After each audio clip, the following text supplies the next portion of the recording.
Ajapéro!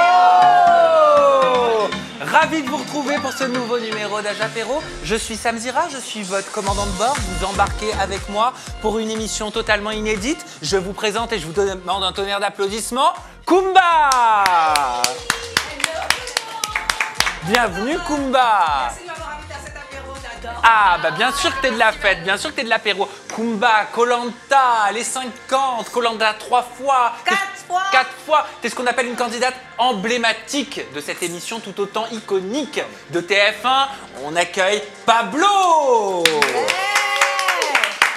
Anouchka, Anouchka, Anouchka.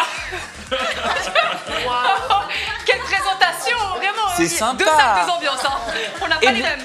Et Lydia et Gaëtan qui nous ont retrouvés pour partager un petit verre, grignoter quelques petites tomates cerises, quelques petites chips. Enfin bref, passer ce bon moment avec nous, partager les sujets qu'on va développer avec vous, avec nous ici. Ajapéro, on sait comment ça commence, on sait jamais comment ça finit. C'est la seule émission où je lis le moins possible mon conducteur, où on a une spontanéité sans nom. Au programme de ce Ajapéro, on va vous présenter le tips de cette semaine. Est-ce que vous connaissiez cette fameuse astuce? Vous la découvrirez dans quelques instants. Il y aura un dossier sur nos comportements au petit coin, aux toilettes. Que disent de nous nos comportements aux toilettes? Au niveau des ajathèmes, quel est votre kink inavouable, les gars, au lit? J'ai appris ce qu'était un kink, je ne savais pas. Mais c'est quoi? Moi, Je sais toujours pas non plus. Hein. Un kink, c'est une particularité intime que toi seul aimes. Moi, je vous dévoilerai, C'est un fétiche. je vous dévoilerai le mien tout à l'heure. À quel stade démarre la tromperie dans le couple? Je ne sais pas pourquoi je vous regarde. Je sais pas non C'est plus. marrant, t'es inspiré sur cette question-là aujourd'hui.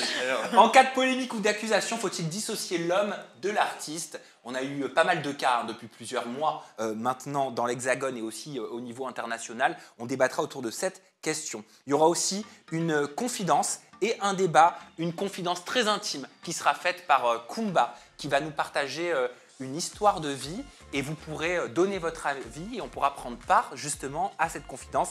Et enfin, on finira par une Ajabringue, ce sera un tu préfères, vous découvrirez nos réponses en plateau. Je vous propose de commencer par le tips de la semaine.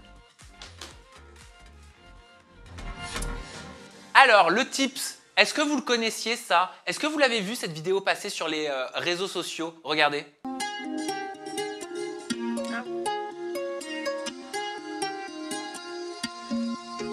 Est-ce que vous le saviez?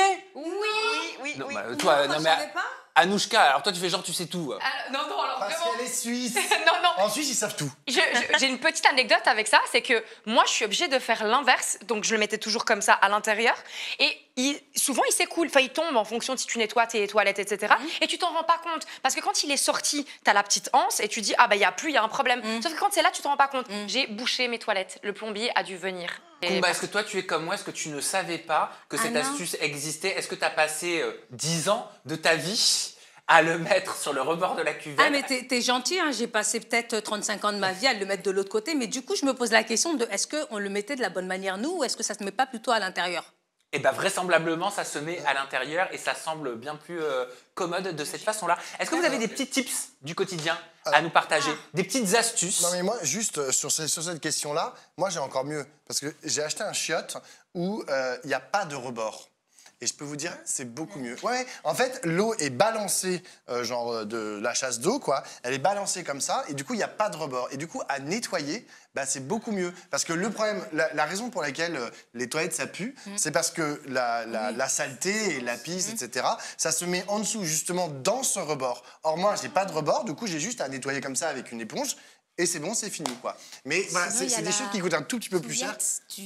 Pour Oui, décrasser. d'accord, mais le problème, c'est que quand Oui, c'est je veux comme pas ça aller dans dans le le- rebord, il a c'est raison, compliqué. il a raison. Enfin. Moi, par exemple, j'ai une astuce à vous communiquer. Vas-y. C'est pour éviter d'avoir du fond de teint sur les vêtements. Je tourne beaucoup, je tourne plusieurs fois par semaine, je change donc beaucoup de eau dans la journée. Et à chaque fois, j'en ai marre de mettre à la machine à laver mes eaux alors que je les ai portées simplement 1 heure. Et en plus, Pablo, c'est pas écolo. C'est pas C'est écolo. horrible.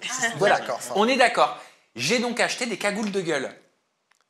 D'accord. Des cagoules de gueule. De quoi il parle? Les cagoules, quoi? Bah, déjà, une cagoule de gueule, une cagoule, ça se met sur la tête.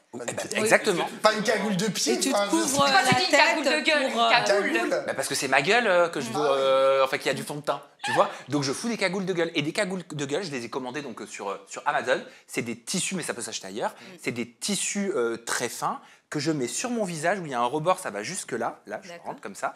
Et là, je mets le col par-dessus et j'enlève mon vêtement. Et mes vêtements n'ont plus aucune trace de fond de teint. Qu'est-ce qu'il Mais ça, tu peux faire ça avec un sachet en soi si personne.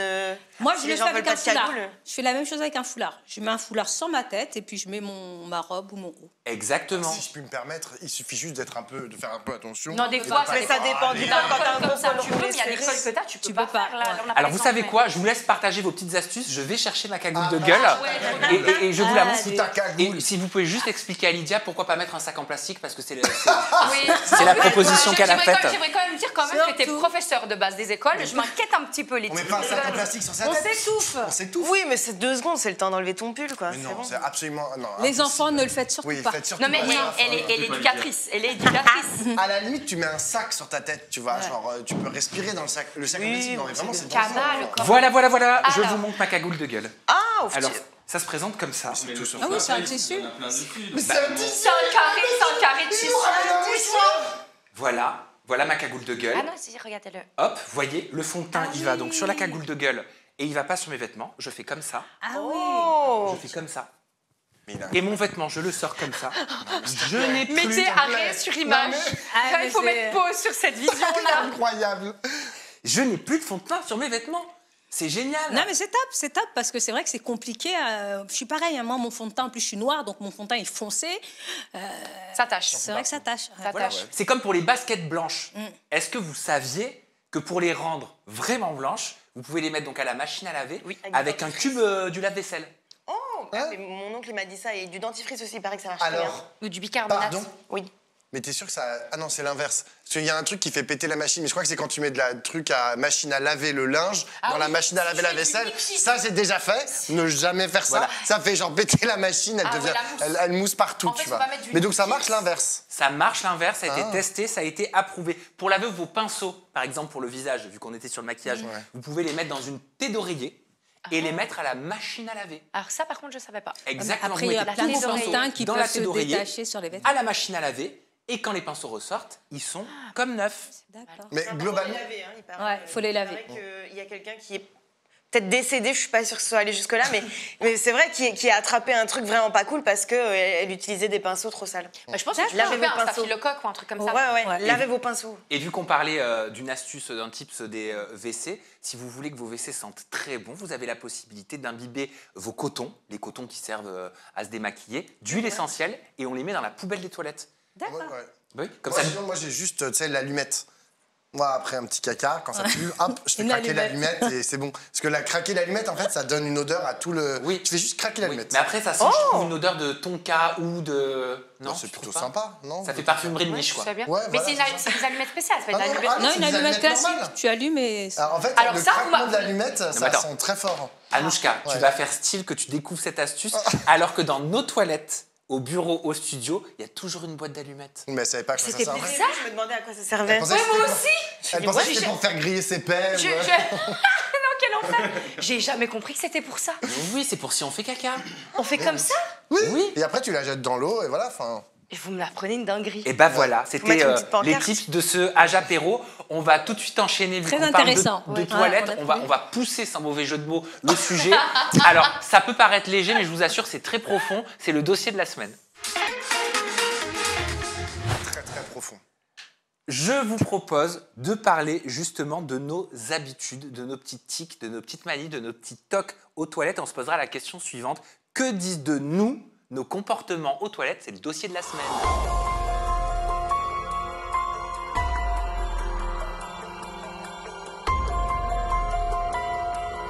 J'ai une véritable question à vous poser et pour ce faire, j'ai un ustensile, j'ai un rouleau de papier toilette. Je me dispute avec mon mec régulièrement à la maison à cause de ce rouleau de papier toilette. Oui. Quel sens? Parce que lui le met comme ça. Oui, c'est comme ça que ça doit Ouais. se C'est mettre. ça que ça se met. Voilà. Donc, attendez, vous êtes marrant. On va débattre. On va débattre. Lui le met comme ça. Je ne supporte pas parce que je trouve que ça se casse plus facilement. C'est ce qui est C'est le le principe. but. C'est le but. Oui, non mais Du coup, il parle pas. Lui, il utilise en entier. viens de présenter. Non, en entier. Eh ben, attendez, laissez-le donner sa version. Vas-y, va. moi, je le mets comme ça. Il y a des gens qui le mettent comme ça. Je sais que je suis pas le seul. Pour moi, le papier de toilette se met comme ça parce que je trouve plus logique de le tirer de cette façon-là. Bah, Voilà. Tu vois bien que ça marche pas. Et vous le mettez comment? Anouchka, montre-nous. Comme ça. Comme ça, Comme pareil. ça. Exactement. Ah bah ouais, bah là, je te le Alors, remets dans l'autre sens. Déjà, il est genre ça marche. Déjà, Ça déroule. on voit bien que esthétiquement, c'est ça le bon Voilà. sens. Bah tu oui, vois. ça Ça se n'a déroule. absolument aucun sens. Ouais. Surtout que Bah oui. j'imagine que quand il est là, en plus, tu sais, parfois il y a des gens qui ont un petit rebord Oui. comme ça qui le cachent. Bon bah tu vois rien, t'es perdu. C'est comme le scotch, tu sais, tu cherches. Tu sais pas où il est. Où est le truc. Mais Donc il a ça raison, se met il comme a ça. raison. Et la deuxième chose très importante pareil de sur le l'autre papier côté. toilette. C'est vrai que c'est pareil des deux côtés. Non, parce que tu peux le soulever. Tu sais, t'as le petit truc en fer, tu peux le soulever. Et donc tu le vois et tu te dis, ah bah Le tiens, rabat. il est là. Je suis pas convaincu. Et je tire. Je suis pas Et convaincu. la deuxième chose qui est très importante, et après je passe à ma voisine, le papier toilette, c'est blanc. Le papier toilette rose, c'est très très moche. Ça ne devrait pas exister. Pourquoi Je ne comprends pas. Parce que c'est très moche. Il est parti dans un autre débat là. C'est très moche. Le papier, je déteste avoir du papier toilette Il y a un rose. historique là derrière. Et je sens qu'il règle des c'est pas- comptes. Il utilise cette pas- histoire pour régler Si des je comptes. t'invite chez moi, c'est du À la papier personne toilette qui avait, rose, hein. exactement. À la personne qui l'a. Ouais, voilà. Après le papier de toilette, Ah, c'est ton mec. La- Il a acheté du papier Parfois, rose. il achète du papier rose et je suis là, genre, mais c'est quoi cette erreur de la nature? Enfin, genre, je comprends pas d'ailleurs pourquoi ça existe dans les magasins. Enfin, du papier toilette rose, c'est tellement moche. Alors que le blanc, c'est tellement. Enfin, tu vois, c'est chic, c'est élégant et genre, à la fin, ça Kumba, passe quel est le inaperçu. sens pour toi? Comme ça, naturellement, ça ok. déroule. Tu peux l'envoyer à là, notre t'es en, couple t'es en d'invités. résistance. Là, on dirait le papier toilette, il lutte. Tu peux l'envoyer à Lydia et Gaëtan. Lydia, tu le mets comment? Mais à la base, je le mets comme ça, mais c'est vrai que quand je t'ai vu le mettre comme ça, C'est plus joli. sincèrement, Non. ça fait quand même un petit peu sens. Je suis désolée. Merci. Voilà. Convaincu. Oh, ça y est. C'est On pas- l'a saucé en c'est- deux. Méthode aussi. Ouais, c'est plus La base. correct, je trouve. Ouais. Ok, bon, en tout cas, c'est pas nous qui remportons cette manche, Lydia, parce que tout le monde C'est le pas met dans grave. l'autre sens. Et vous, dans quel sens mettez-vous le papier toilette? Comment on pourrait appeler la face A, la face B? Il y en a qui appellent ça la coupe mulet quand on le met de ta façon à toi. Ah, la coupe mulet. Parce que ça D'accord. fait penser au mec à la coupe mulet. Sinon, on peut dire à l'endroit, à l'envers. Mais on donne une petite Recto. orientation Oui, quand c'est même. ça, ça veut dire qu'on est à Il y l'endroit. a un endroit, il y a un envers. Est-ce que vous êtes plus pour le papier toilette à 3 épaisseurs, triple épaisseur, 4 épaisseurs, 5 épaisseurs, ou alors vous prenez vraiment le moins cher, celui avec lequel tu te doites? Ah ouais. Celui qui sait. Pardon?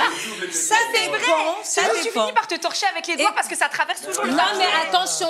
Moi, je connais une marque de moins cher qui est double épaisseur, même triple épaisseur, qui est de bonne qualité. Donc moi, je pars du principe que quand c'est pour se torcher, c'est pas la peine d'acheter un papier toilette à... Voilà. Non, mais alors déjà, c'est bon. Un papier toilette, quand même, je veux dire, Oh, avec tout ça le torche truc, la même moi, chose. c'est Hein. marrant, c'est pas la déchirure, c'est pas tant le fait de me doiter en m'essuyant le cul, mais c'est plutôt genre le fait. Non, si je puis me permettre, c'est toi qui as utilisé cette expression. Et moi, c'est plutôt genre.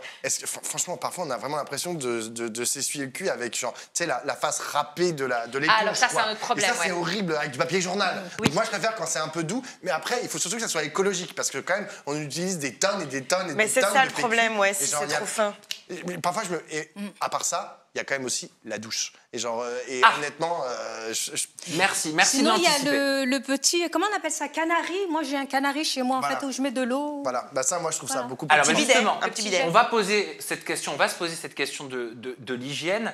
Est-ce que vous utilisez des douchettes? Est-ce que vous avez une petite bouteille d'eau? Est-ce que vous avez un canari, un spray? Il y en a qui achètent des lingettes pour bébé. Lingettes, Voilà, ah ouais, aussi, ouais, à ne ok. pas confondre avec les lingettes désinfectantes. Non. Bien sûr. Qu'est-ce que vous utilisez? Ou alors, est-ce que vous êtes en mode Koh-Lanta et vous allez assumer ici, juste utiliser On du se papier torche toilette et ressortir avec les traces de pneus? Gaëtan. Oh, Alors, moi, au niveau des toilettes, moi, déjà, ce qu'il faut savoir, c'est que si c'est dans un lieu public, j'ai la manie de toujours nettoyer la cuvette et mettre du papier au fond. Bon, ça, c'est partout, Ouais. n'importe où. Comme ça, j'ai pas le besoin de sortir la brosse et tout. Bon, c'est pas très écologique, désolé pour toi. Mais surtout, l'info, c'est que genre, tu fais caca autre part que chez toi. Ah, bah Ce qui ne oui. m'arrive jamais. Ah, mais attends, je pourrais le faire Ah, mais dans la moi, par forêt, contre, ça me je le fais dérange aussi. pas, moi. Et bien justement, c'est une question intéressante ça. Pourquoi certains n'arrivent pas à faire la grosse commission en dehors d'un lieu qu'ils connaissent? Et qu'est-ce que ça veut dire de nous? Pourquoi on a tant de blocages avec les toilettes? Pourquoi les toilettes? Moi, j'anticipe à l'avance les commentaires. Il va y avoir, mais dites donc, la culture du vide, mais pourquoi vous parlez d'un sujet comme ça? Vous êtes tombé bien profond. Voilà. C'est sûr qu'il va y avoir des... ça va rester dans les annales. Voilà. Mais pourquoi on a tant de tabous avec les WC? Pourquoi on a tant de tabous avec nos habitudes aux toilettes? Pourquoi c'est un sujet qui est tant secret, au final? La pudeur. Anouchka. Je pense que ça touche à l'intime même. En plus, les odeurs, tout ça, je pense que ça met les gens assez mal à l'aise. C'est comme avec les gaz, etc. Ça devrait pas, hein, mais c'est comme les médecins ils disent toujours, il faudrait pas se retenir quand on a des gaz, mais on fait tout ça. Et puis tant mieux, parce que sur ce canapé, on se met tous à faire un concert, ce serait un peu gênant. Il y a une réelle mais en fait, il faut pas oublier que c'est assez culturel, hein, parce que tu vas dans certains pays, je veux dire, tu vas dans un wagon en Inde, ça rote et ça pète, et personne s'en scandalise. Hein. En Chine, en Asie, les gens ils rotent dans la rue. Logique du fait que tu as bien mangé, quoi. Ils rotent à la fin. C'est ça. Mais je pense, pour rebondir sur ta question de pourquoi ça gêne certaines personnes de faire en extérieur et ils préfèrent le faire chez eux comme ce jeune homme Pablo, c'est que tout simplement chez toi tu es à l'aise. Et en fait pour faire caca, il faut que tu sais le transit, c'est le deuxième cerveau, on va dire l'estomac, donc il y a une communication. Donc quand tu n'es pas dans un endroit où tu n'es pas à l'aise, où tu es sûr de ne pas être dérangé, tu as plus de facilité à faire tes besoins. Dehors, tu te dis, tu peux être surpris, ou bien il y a quelqu'un qui va rentrer derrière toi, tu vas laisser des odeurs. Donc forcément, ça bloque. Il y a un blocage mental qui a des effets sur le corps. Et donc forcément, les gens ont du mal à pousser. Oui, on a l'impression en fait qu'on va être associé à nos odeurs et qu'après on ne nous verra plus comme la personne que nous sommes, mais qu'on nous verra comme l'odeur nauséabonde que nous avons laissée. On assimile aussi à la saleté, je pense, un truc, t'as pas envie, si tu pètes ou qu'il y a une mauvaise odeur derrière toi, t'as l'impression que t'es sale, etc. Et c'est dommage. Mais par contre, on ne devrait jamais pousser, paraît-il. Si tu dois pousser, c'est que, voilà, et en poussant trop, tu peux avoir des descentes d'organes. Il y a des personnes qui ont eu des choses qui sont sorties par leurs orifices à force de pousser. Hein. Et des hémorroïdes. Hein. Ah oui, aussi. Aussi, bien sûr, à force de C'est pour pousser. ça que normalement, et là c'est un petit tips, Faudra avoir les jambes relevées. exactement, il faudra avoir les jambes relevées. Donc c'est pour ça qu'il y a des sur gens qui, dans leurs toilettes, ont un petit tabouret quoi, pour mettre les jambes, parce que comme ça c'est la bonne orientation pour pas avoir à pousser précisément au moment où on est sur le marchepied. sur le Comment vous trône. faisiez caca dans Koh-Lanta? Écoutez, on allait dans la forêt, on creusait un petit trou et on faisait nos besoins. Moi, c'est vrai que je le faisais, c'était le matin que ça m'arrivait. Donc j'allais un peu loin, je faisais mes affaires et j'allais immédiatement dans la mer pour me nettoyer. Parce Je que me vous avez baignais, pas je de me papier, lavais. hein. Non, on n'a pas de papier. Waouh. Tu Faut prends les des pas- feuilles, il y en a qui prenaient les feuilles des arbres pour s'essuyer, mais moi, je trace de pneus, tout ça, je suis pas trop à l'aise, donc je préfère me baigner dans la mer. Et comment ça se passe? Alors juste autre sujet, mais la question me vient.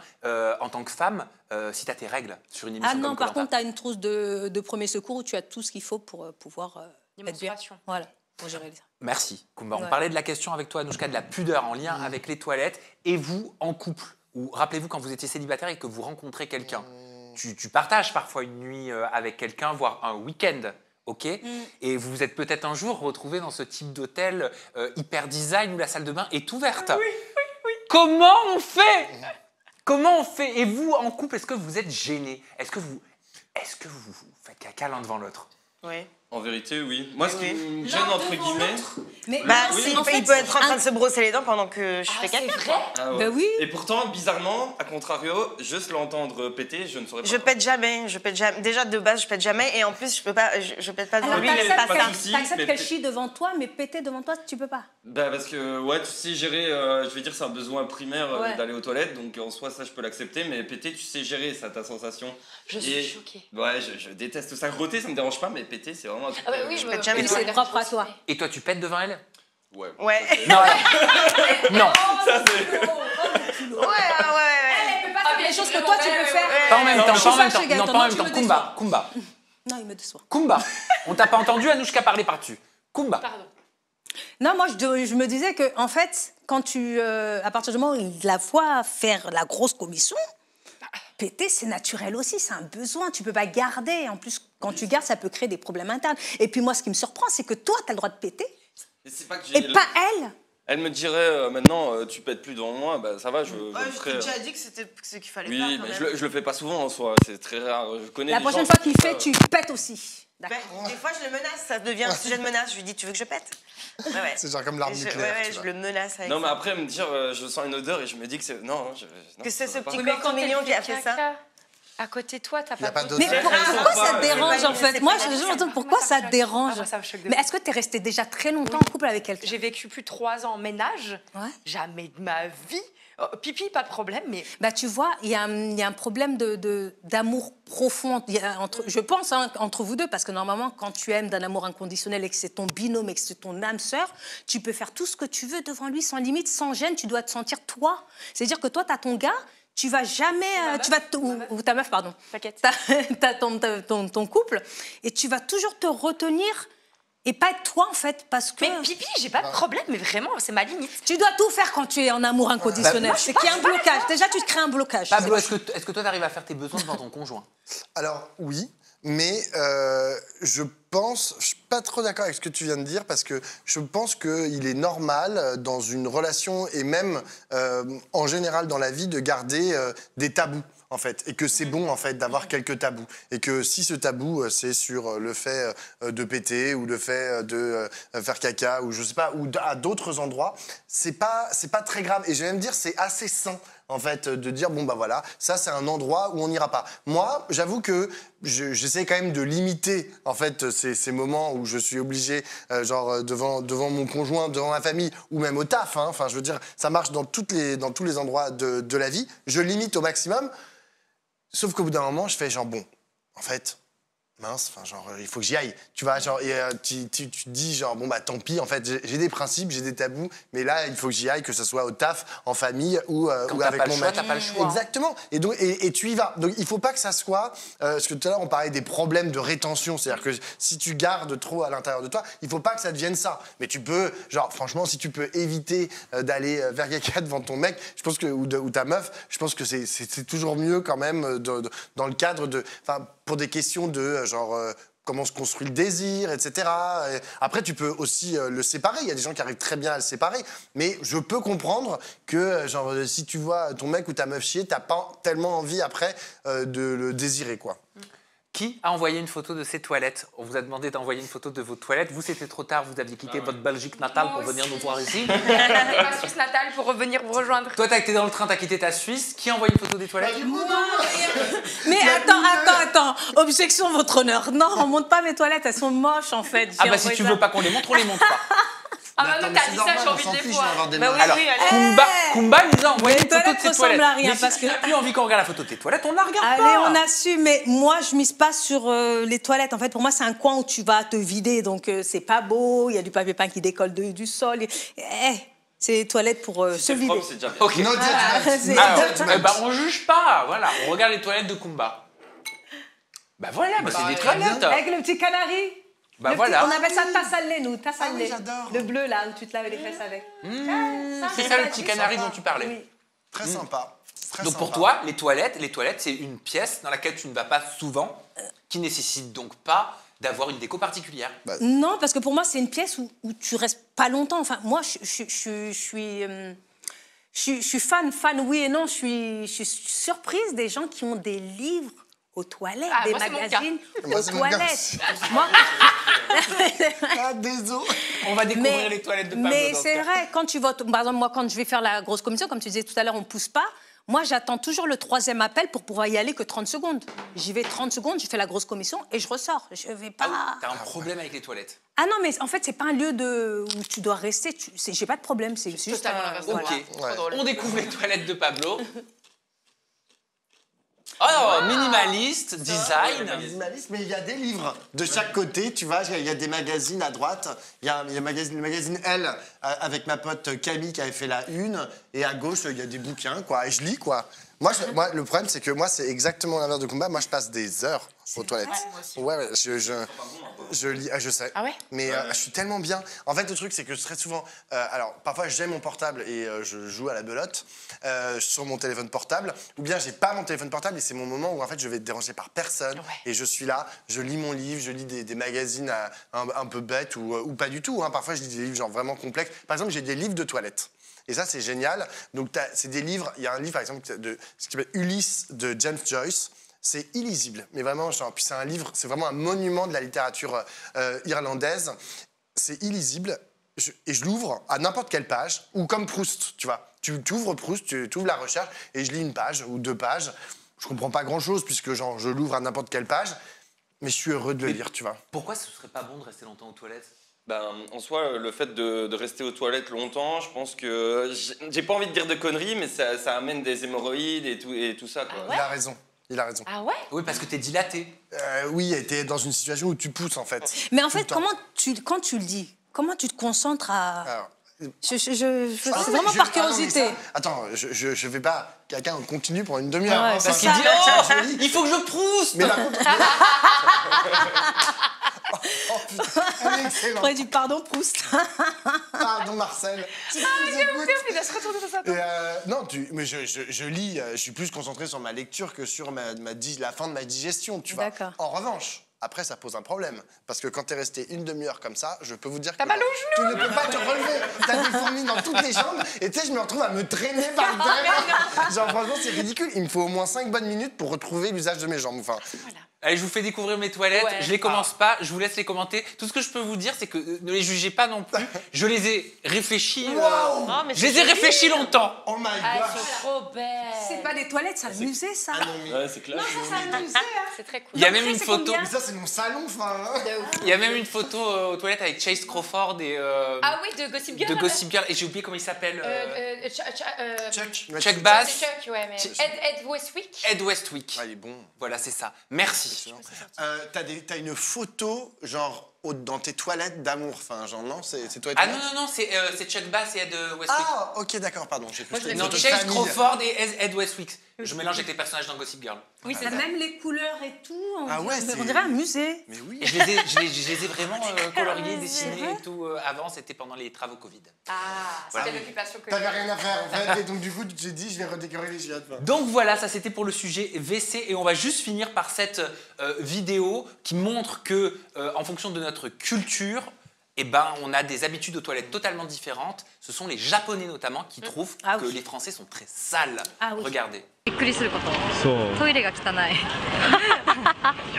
トイレが汚いとトイレのドアの隙間がある普通に見えるってなるこうやってやったら見えるよねってなるやばいねちょっといつも緊張しながらトイレしてました海外行った時気持ちわかるねトイレトイレが汚い流せない Elles ont raison. Non, parce que eux, leurs toilettes, c'est high-tech, hein, tu vois. Il y a oui, de la comme nous. musique, il y a des petits Ça jets, des chauffe, boutons, ça Et c'est chauffe. immaculé. Et c'est venu jusqu'en Belgique, Belgique, France aussi. France du coup. Maintenant, il y a des gens qui ont des toilettes japonaises Oui. chez eux. hein. Ouais. Exactement. Avec de la musique pour pouvoir vraiment faire du bruit. Alors moi, j'ai pas des toilettes japonaises, mais j'ai un âge à thème. C'est tout de suite. Et oui, on va commencer avec ce premier âge à thème. On va parler de nos kinks. Nos kinks dans l'intimité, nos kinks au lit, nos kinks inavouables. Qu'est-ce qu'un kink? Je te vois tirer de la tronche, Mais Kumba. King, ça, c'est vraiment K. K-I-N-K. Le kink, c'est tout simplement en fait un petit truc qui vous fait kiffer, qui sort un petit peu juste de la sexualité traditionnelle. D'accord. Voilà. Et qui vous procure du plaisir ou qui rend votre plaisir un petit peu plus fort. Je vais vous donner un exemple. Moi, mon kink, par exemple, C'est parti. au lit, On écoute. On écoute. avec mon partenaire, et c'est très particulier, c'est pour ça que c'est un kink, c'est qu'il me trifouille, qu'il me touche mon téton gauche. Le gauche. Que Pas le le gauche. droit. Pas le droit. Que le Le gauche. Il faut savoir que quand j'avais 16 ans, j'avais eu un piercing au téton. Et j'avais déjà un toc à l'époque. J'en ai 45 ans aujourd'hui. Je faisais tout le temps comme ça. Voilà. Tu jouais avec Je la me suis donc agrandi mon téton au fil des années. Je l'ai enlevé 3-4 ans plus tard. Et j'ai gardé ce truc. Ça m'a fait une sensation. Ce qui fait que vous pouvez être sûr que si, au moment de l'acte, il me fait comme ça, ah mais laisse tomber. Ah, ça y est. On t'a Oh là perdu. là là là. Ah, Tu c'est peux être drôle. sûr que ça va très bien Ah se ouais. passer. Voilà, c'est mon truc. C'est mon kink. Voilà. Pablo, c'est quoi ton kink? Alors, moi, j'ai un problème, c'est que hier, tu m'as envoyé cette question et j'en ai parlé avec mon mec qui m'a dit que précisément, en fait, comme ça relevait de l'intime et que ça fait 8 ans ou 9 ans maintenant que je suis avec 8 ans et demi que je suis avec mon mec. Et donc, du coup, il m'a dit, mais Pablo, en fait, si tu révèles un kink, en fait, tu vas révéler, genre, une pratique qu'on a ensemble. Et en fait, du coup, il m'a dit, moi, je préférerais que tu ne parles pas de tes kinks. Et d'ailleurs, peu importe, toi, tu as sûrement, Oui. j'imagine, parlé avec ton mec, que tu allais en parler là, aujourd'hui. Tu vas rendre. Non, mais tu me fais culpabiliser là. Non, mais, tu vois, non, mais après, chacun fait ce qu'il veut et chacun gère son truc comme il veut, tu vois. Mais c'est une vraie question, en fait, dans la mesure où c'est vraiment, normalement, dans ta sphère intime, tu ouais. vois, genre, le révéler. En fait, franchement, Mais j'aurais c'est été intéressant, c'est célibataire. très intéressant. J'aurais été célibataire, je vous aurais dit, j'aurais pu avancer des kinks que j'avais et tout, parce qu'évidemment j'en ai. Mais étant en couple, je suis pas le seul, enfin ce qui va sortir de ma bouche, en plus il est aussi un peu visible et tout sur les réseaux machin, donc je veux pas le mettre en porte-à-faux en fait par rapport à ce que je pourrais révéler, même si ça me concerne que moi. Parce que toi t'as révélé un truc qui te concerne que moi, t'as pas révélé un kink à deux ou un kink de ton mec. Mais quand même, du coup, on se projette, en fait, genre, comment ça pourrait être avec ton mec. Enfin, désolé, je donne des pistes aux gens pour faire, imaginer quoi, ce qu'ils pourraient penser. Se faire leur film. Voilà, se faire leur film, exactement. Mais donc, du coup, voilà, mais c'est vrai que... est-ce que ces kinks ne sont pas faits, en fait, pour rester des choses... dans le domaine intime. Peut-être pas inavouables, ouais, mais dans le domaine intime. C'est-à-dire que, précisément, moi, je pense que certains kinks que j'ai sont des kinks précisément parce que je ne les dis pas à haute et intelligible voix. Parfois, je ne me les avoue même pas à moi-même. C'est-à-dire que, tu vois, il y a des choses que j'aime, mais que j'aime, et c'est tellement refoulé que je pourrais même pas, en fait, les... Je sais qu'elles existent, je les pratique parfois, mais je ne peux pas les dire. Mais disons, mais tu nous fais du 50 nuances degrés ou quoi, en fait? Mais en fait, il y a aussi, je pense, une différence entre kink et fantasme à mes yeux. C'est vrai. Bah pour moi, c'est le kink, c'est le fantasme, mais qu'on a Kink, c'est un assouvi. petit peu le bouton déclencheur.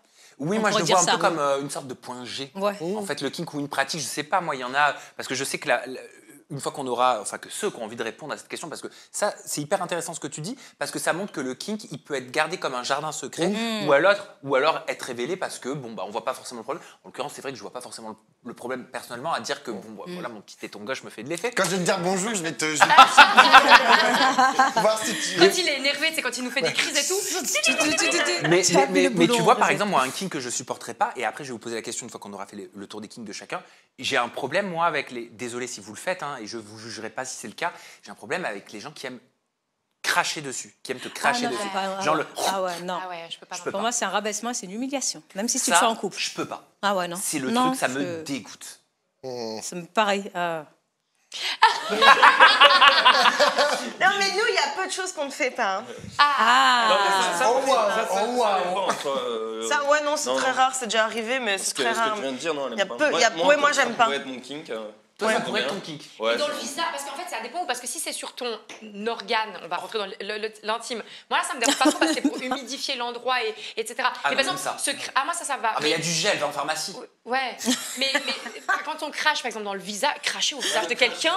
Non, c'est pas ça. C'est plus dans la bouche dans la- ou. dans la Ah ouais, c'est bizarre, mais ouais. Ah oui, dans la bouche, moi, j'aime Oh, bien. ils ont mis un lame.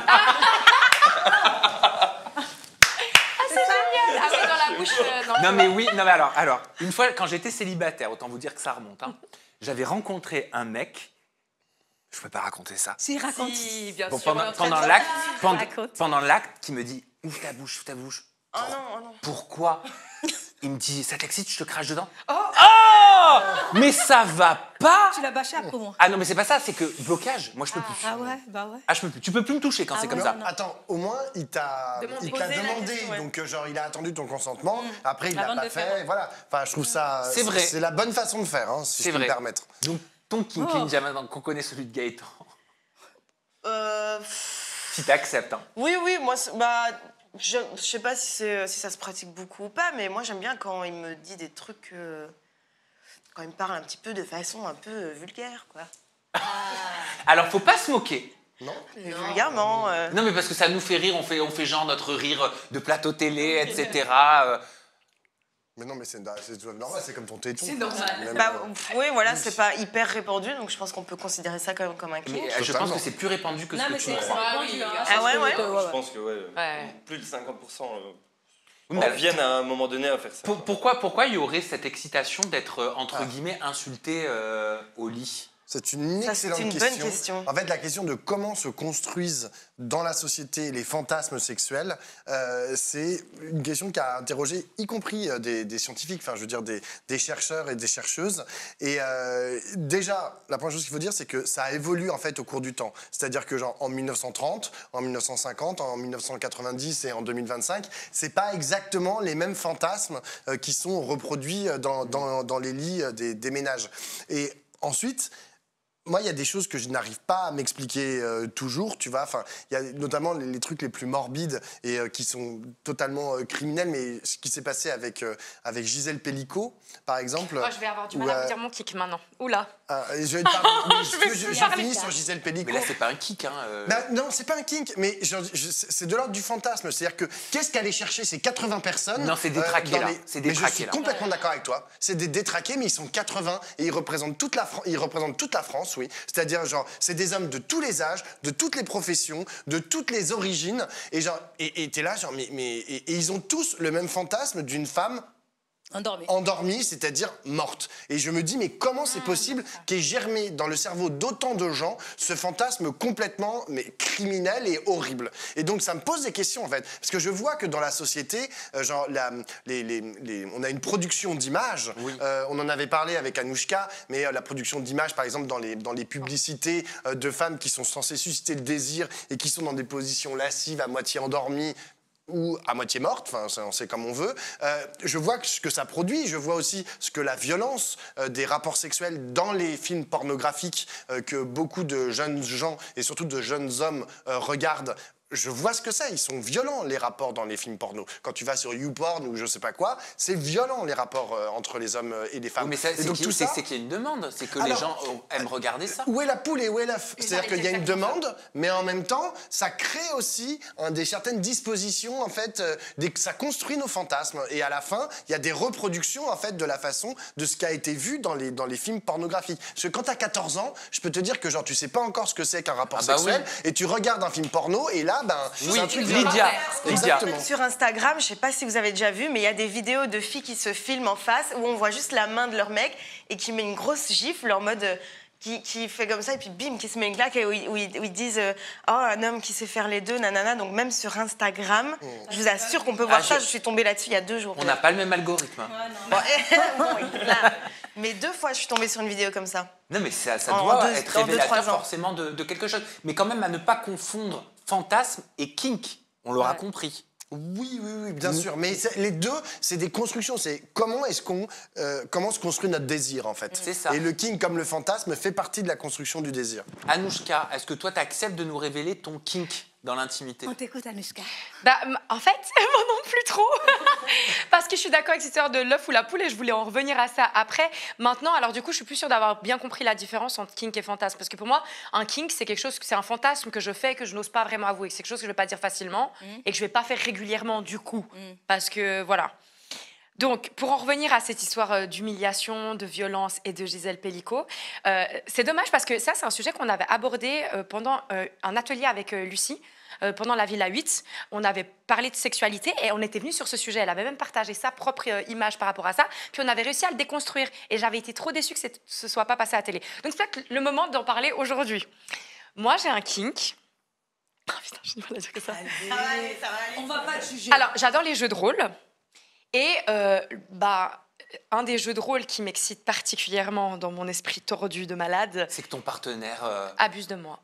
Quoi? Ouais. Bah moi, ça me choque pas. Ah putain, je crois tout ça parce que je savais. Moi, ça me choque pas. C'est le jeu de rôle du yol, en fait. Mais c'est dur de trouver quelqu'un avec qui le faire parce que... De yol, parce que je veux pas dire lever, pas qu'on soit... Ah oui, pardon. Et c'est ce fait d'avoir quelqu'un qui force le... Enfin, et c'est dur aussi pour la personne à qui tu le demandes parce qu'il sait que c'est un jeu de rôle, mais tu sais, moi en plus je suis comédienne de base, donc je joue vraiment la comédie en mode je me débat, en mode j'ai pas envie. Puis la personne, normalement, elle est en mode mais je peux y aller ou pas? Et c'est la preuve que on peut le faire. Enfin, moi je le ferai jamais avec une personne que je connais pas bien. Ouais. C'est comme quand tu fais du SM ou comme ça, il y a besoin d'avoir des modes codes pour pouvoir arrêter le jeu. Si tout d'un coup ça va pas, si je prends une vraie crise d'angoisse et que je sors du personnage, je puisse mettre un terme. Mais je comprends que ça puisse être violent à entendre. Et en fait, le problème, c'est qu'on n'ose pas en parler parce que c'est ultra culpabilisant. Pourquoi c'est culpabilisant? Et après, je vais donner la parole à Lydia, parce que toi, Lydia... Non, on va d'abord entendre Lydia. Déjà, tu es très courageuse de nous partager quelque chose de personnel. Et il faut rappeler que tu es consentante et que c'est à ton initiative. Voilà, et on est les deux consentants, parce que lui aussi, je vais... Pour pas que tes propos soient déformés. Lydia, pourquoi tu dis ça me choque pas? Parce que moi-même, ça m'est déjà passé dans ma tête quelques fois. Et j'ai déjà entendu des personnes... tu vois pas de qui je parle, toi? C'est quelqu'un, c'est toi qui m'avais rapporté ça. J'ai déjà entendu d'autres filles qui ont ce genre de fantasme. Donc ça m'étonne pas plus que ça. Ça m'étonne pas plus que ça, ouais. Et ben, on en revient à ce que tu développais tout à l'heure, Pablo. La question du fantasme dans nos sociétés en fonction des époques, que chaque époque a des fantasmes différents, des pratiques différentes, des aspirations différentes. Est-ce qu'il faut le juger? Est-ce qu'il faut culpabiliser? Désolé, je te prends pour un psy, mais en même temps, on a une coach avec nous, une coach de vie. Faut pas culpabiliser, il faut pas juger. En fait, on a chacun nos délires et puis il faut accepter vraiment la différence de chacun. Si toi, tu prends plaisir à ça, nous, on n'a pas à juger, puis les gens n'ont pas à te juger. C'est ton kiff, c'est ton délire, tu vois. Et puis, il faut partir dans une optique où on n'a pas tous les mêmes corps. On prend tous du plaisir avec des formes différentes. On a tous notre... Et ça s'appelle l'acceptation. Donc ne culpabilise pas. Après, on peut chercher. Moi, j'ai essayé de chercher, parce que au niveau de la thérapie et tout, pour essayer de comprendre pourquoi c'est quelque chose qui pouvait m'exciter. Et puis j'ai pu discuter avec des personnes qui ont été abusées dans le passé et que ça reste un kink pour elles, et d'autres que pas du tout, qui n'ont jamais subi d'attouchement. Donc ça peut toucher en fait différentes sortes de personnes, de femmes, d'hommes et tout.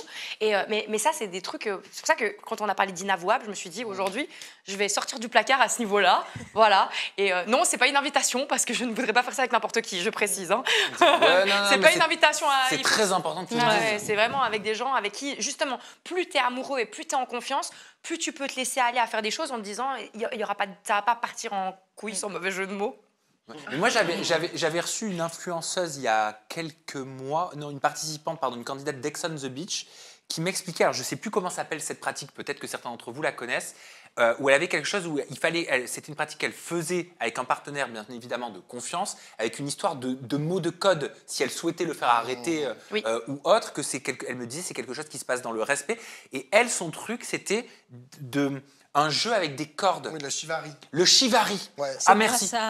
Tu te suspends. En fait, c'est une manière de poser les cordes sur le corps d'un ou d'une partenaire. Ensuite, souvent, c'est suspendu. Voilà. Donc, en fait, là, pour le coup, c'est un art. Hein. C'est-à-dire qu'il faut maîtriser. Puisque les cordes, si vous prenez n'importe qui et que vous lui mettez des cordes sans savoir et que vous le suspendez, ça va lui faire très, très mal. Or, vous êtes censé rester très longtemps. Donc, il y a des strangulations à certains endroits. Vous jouez, en fait, avec ces strangulations. Donc, vous devez... il y a des cours et tout de chivari, y compris en France. Hein. Vous allez à Paris, dans les villes et tout, il y a des cours de chivari. Et voilà, c'est une pratique, mais qui n'est pas toujours sexuelle d'ailleurs. Hein. Enfin, c'est pas reliée au sexe. Hein. Il n'y a pas forcément d'acte. En fait. Comme dans le tantrisme, on avait parlé une fois sur, je ne sais plus quel apéro, de parler de ça, de fait que tu n'as pas besoin forcément de te toucher et tu peux rentrer dans des pratiques sexuelles, alors c'est dans un autre registre, mais le sexe, et d'ailleurs c'est bien aussi de rappeler que le sexe n'est pas égal à pénétration. Exactement. Ça, c'est vraiment notre société patriarcale qui a décidé ça, mais qu'est-ce qu'un rapport? C'est pour ça que moi, maintenant, même la notion de préliminaire, pour moi, c'est quoi? Alors, c'est juste, ça peut être se courtiser finalement, parce que tu peux avoir un rapport sans aller jusqu'à la pénétration, que ce soit en partenaire homosexuel comme hétérosexuel. Exactement, ou sans aller jusqu'à l'orgasme. Aussi, oui. Parce que ça, c'est très important. Très souvent, il y a dans beaucoup de couples, qui soient hétérosexuels ou homosexuels, qui pensent que tant qu'il n'y a pas eu de jouissance ou d'orgasme de la part de la femme ou de l'homme, et d'ailleurs surtout de l'homme, hein, eh bien, le rapport sexuel est incomplet. Bah non, en fait, il peut ne pas y avoir d'éjaculation ou d'orgasme, et le rapport est complet. Après, il y a aussi un autre problème, c'est souvent l'homme considère que dans un couple hétérosexuel, l'homme éjacule et donc c'est fini pour la fille, etc. Or, ça aussi, ça crée des rapports inégalitaires. Genre, il faut que les deux, en fait, puissent trouver leur compte dans le rapport sexuel. Exactement. Je pense qu'on va finir là-dessus. Il faut que chacun puisse trouver son compte, que chacun soit consentant. C'est une évidence, quoique pas pour tout le monde. Donc, c'est important de le rappeler et de le re-rappeler. Et de savoir aussi, je crois, en tant que personne et en tant qu'adulte, libre de ses choix, de mettre des limites et de surtout dire ses limites pour ne jamais subir les envies de quelqu'un d'autre qui ne pourrait pas l'entendre ou qui ne le saurait pas parce qu'on ne l'exprimerait pas. Donc c'est très important de dire aussi. La communication. Même si on est avec un partenaire depuis longtemps, on a le droit de dire ça, j'aimais avant, j'aime plus. Voilà, parce qu'on change. Et parfois c'est difficile. Ouais. Oui, précisément. Parce qu'on a peur de décevoir. Exactement, et qu'il y a une habitude qui s'est Je mets le doigt sur quelque chose, je pense aussi, c'est la pression qu'on se met avec les rapports sexuels et qui les rendent moins bons au final. Le lâcher-prise et la communication, je pense que c'est le secret. Moi, j'ai une petite discussion avec mon chéri, je finirai là-dessus, où c'est vrai que lui est très matinal. Voilà, il y a la team du matin, il y a la team du soir. Et il y a la team de matin, midi, soir. Et c'est vrai que là, je lui ai exprimé il n'y a pas longtemps, je lui ai dit, c'est tout le temps le matin, moi je préférerais le soir un petit peu. Et ben il m'a juste dit, mais il suffit que tu me le dises. Ah bah ouais. Et là, c'est vrai que ça m'a enlevé d'un coup un truc que j'osais pas dire, oui. alors que je l'ai sorti spontanément, tu sais, en mode juste un moment où j'étais saoulé, tu vois. Je me suis dit, mais il suffisait juste que je le dise avant. Mais oui, Bah ouais. tu vois, ça dénoue tellement de problèmes, la communication, en fait, mais on ne s'en rend pas compte. Exprimer ses envies, ses besoins. Et c'est ce qu'on C'est fait. simple, ouais. Exprimer, converser, débattre. Et on va continuer avec un autre âge à terme. Thème. Thème. On va parler de la tromperie. À quel stade démarre la tromperie dans un couple? À quel stade? Déjà, c'est quoi la tromperie? Qui a envie de nous donner sa définition de la tromperie? On est à l'école, c'est le bac philosophie, vous avez 2 c'est ça. minutes. La tromperie, c'est quand ton gars ou ta go regarde déjà une autre personne. Ça commence là. Voilà, c'est tout. On va pas être d'accord. Ça commence là. Tu as regardé une autre femme? Tu m'as Ouais, mais trompé. si on peut plus regarder les gens, je veux dire, sur Terre. Deviens aveugle. Ah ouais. Crève tes yeux. Pablo, ta définition de la tromperie? Moi, je pense que ça dépend des contrats, qu'ils soient dits ou non dits, qu'il y a entre les personnes. Si tu considères qu'aller coucher ailleurs, tant que t'es pas amoureux, eh bien, ça fait pas de toi quelqu'un qui trompe, il n'y a pas de problème. Si tu considères qu'embrasser quelqu'un, par contre, dans une soirée, ça fait de toi quelqu'un qui trompe, eh ben, très bien, c'est ça. Mais c'est, encore une fois, c'est de la communication. C'est-à-dire qu'il faut établir des règles, et ensuite, d'ailleurs, quand je dis établir des règles, c'est parfois, t'as pas besoin de les établir vraiment, t'as besoin de signer un contrat de je sais pas quoi, de qu'est-ce que c'est qu'une tromperie, tu vois. Mais tu le sais. Tu sais, en fait, quelles sont les limites de l'un, de l'autre. Tu essayes de pas blesser l'autre. Parce qu'en fait, une tromperie, c'est ça le problème. C'est que ça blesse l'autre. Et donc, il faut anticiper, en fait, ce que ça pourrait... Si tu regardes quelqu'un dans la rue, si ton mec ou ta meuf en a rien à foutre, bon, bah, tu peux la regarder, tu vois. Si tu la siffles, bon, bah, peut-être que ça va gêner l'autre. Si tu l'embrasses, peut-être que ça va gêner. Si tu couches avec, peut-être que ça va gêner. Si tu vas passer un week-end à Center Park avec, ah, alors là, oui, encore, tu vois. Je veux dire, ça dépend des... Je sais pas pourquoi Center Park. Mais qui siffle, à part ça, avec moi, mais on n'est pas Oui, sur non. un chantier à siffler D'accord. les go qui passent. Oh, s'il la siffle. Ah, ouais, moi, non, écoute, là, tu aspires, mon chat. Ah oui. Il faut pousser. Moi, Non, ça c'était le sujet des toilettes. Pour rebondir sur ce que tu dis, moi, c'est ça, c'est à partir du moment où, en fait, il y a trahison, il y a dissimulation, mensonge et blessure. Donc, c'est propre à chacun. Moi, j'ai des copines, par exemple, leurs mecs, ils vont liker les photos et tout sur les Instagram d'autres filles. Moi, déjà là, pour moi, c'est ma limite parce que... Ah, c'est ta limite. Ah ouais, moi alors pour moi, c'est pas de la tromperie, mais déjà là, il y aura pas tromperie ensuite parce que ça va se terminer. Parce que pour moi, il y a la drague 2.0. Avant, on avait les eye contact dans les bars ou je sais pas, puis après, tu parles et puis après, tu nanana. Pour moi, maintenant, c'est tu likes une photo, il like une photo, ou elle, on s'en fiche, mais peu importe le genre. Et puis ensuite, tu likes plusieurs fois, puis après, tu follow back et ça commence à parler. C'est des appels de phare. Donc c'est de la drague en fait pour toi. Pour moi, c'est de la drague, ça veut dire de l'intérêt. Et puis moi, je m'excuse, mais j'ai hyper mal au cœur quand je vois les... Parce que liker une photo, on est d'accord, ça peut être de l'artistique aussi, si t'as des photos de paysages ou peu importe. Mais tu vois les mêmes mecs qui likent tout le temps tes photos et tu vas sur leur profil et là, tu vois quoi? Tu vois qu'ils sont en couple. Et moi, j'ai pas envie d'être la meuf de cette personne-là. Lydia. Moi, ça m'arrive souvent, j'ai des garçons qui like mes stories, donc ce qui est encore pire, je trouve, parce que tu sais que la personne va le voir. Et quand je vais voir leur profil, enfin, j'ai même pas besoin parce que leur photo de profil, c'est avec une fille. Et je me dis, bah, la pauvre fille, déjà, on se connaît pas, donc pourquoi est-ce que tu likes ma story? C'est que tu as une mauvaise intention derrière la tête. Enfin, c'est déjà. Gaëtan, Limite, elle commence quoi. où la tromperie pour toi dans le couple?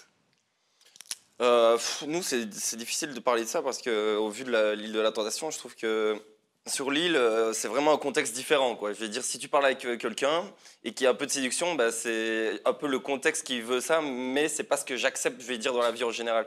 Ce que je veux dire par là, c'est que parler, je vais dire, en mode séduction un peu dans la vie en général, c'est pas normal. Je vais dire, même moi, ma limite, bêtement, ouais, ce serait plus vite peut-être liker les photos, commencer à vouloir même parler à des mecs ou voilà, le bisou, évidemment, ça c'est de la tromperie. Mais je veux dire, sur l'île, on nous a direct pris, ouais, t'as juste à la façon dont tu parles, c'est de la tromperie, quoi. Mais non, en fait, il faut savoir aussi, c'est un contexte, que si tu fais rien et que finalement, bah, c'est que tu seras le petit je vais dire, mignon, qui fait rien de l'émission, qui parle pas, qui s'ouvre pas. Vivre une expérience, donc il faut on est là pour tenter tester, justement ouais, c'est ça. pour t'auto-tester, c'est ça qui est intéressant dans l'idée de C'est la ça. tentation. Alors, pourquoi chez les couples, je parle des couples exclusifs, hein, Ouais, parce que bien c'est vrai, sûr. Pablo, tu parlais du contrat plutôt moral qui peut se faire entre un couple qui n'est pas exclusif et qui accepte des choses. Il y en a qui peuvent le savoir, il y en a qui partagent, il y en a qui disent « Ok, mais je ne veux pas le savoir ». Moi, je connais plein de cas dans mon cercle amical. Mais dans un couple exclusif,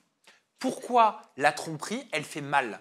Pourquoi la tromperie, elle blesse, alors qu'en soi, si on est juste factuel, une relation sexuelle, c'est deux corps de deux personnes qui sont différentes, qui vont prendre du plaisir juste sur un instant.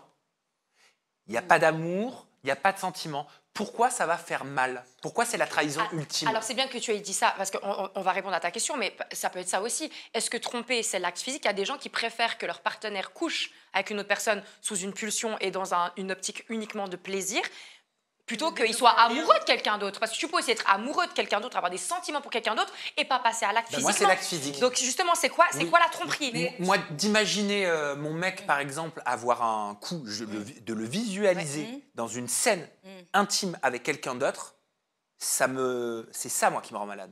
Mais est-ce que c'est pas le fait que... Parce que souvent, les gens qui sont trompés, ils se remettent toujours en question. Ils se disent, mais ça se trouve que c'est moi qui ne suis pas à la hauteur. Non, ça pas se moi. trouve, est-ce que... Et souvent, peut-être pas toi, mais ça te remet face à tes blessures. Tu te dis, bah, en fait, je ne l'intéresse pas, je suis nulle, je lui suffis pas. Non, je crois qu'il y a ce truc d'exclusivité, de couple exclusif et d'imaginer l'autre prendre du plaisir avec quelqu'un d'autre qui fout le seum.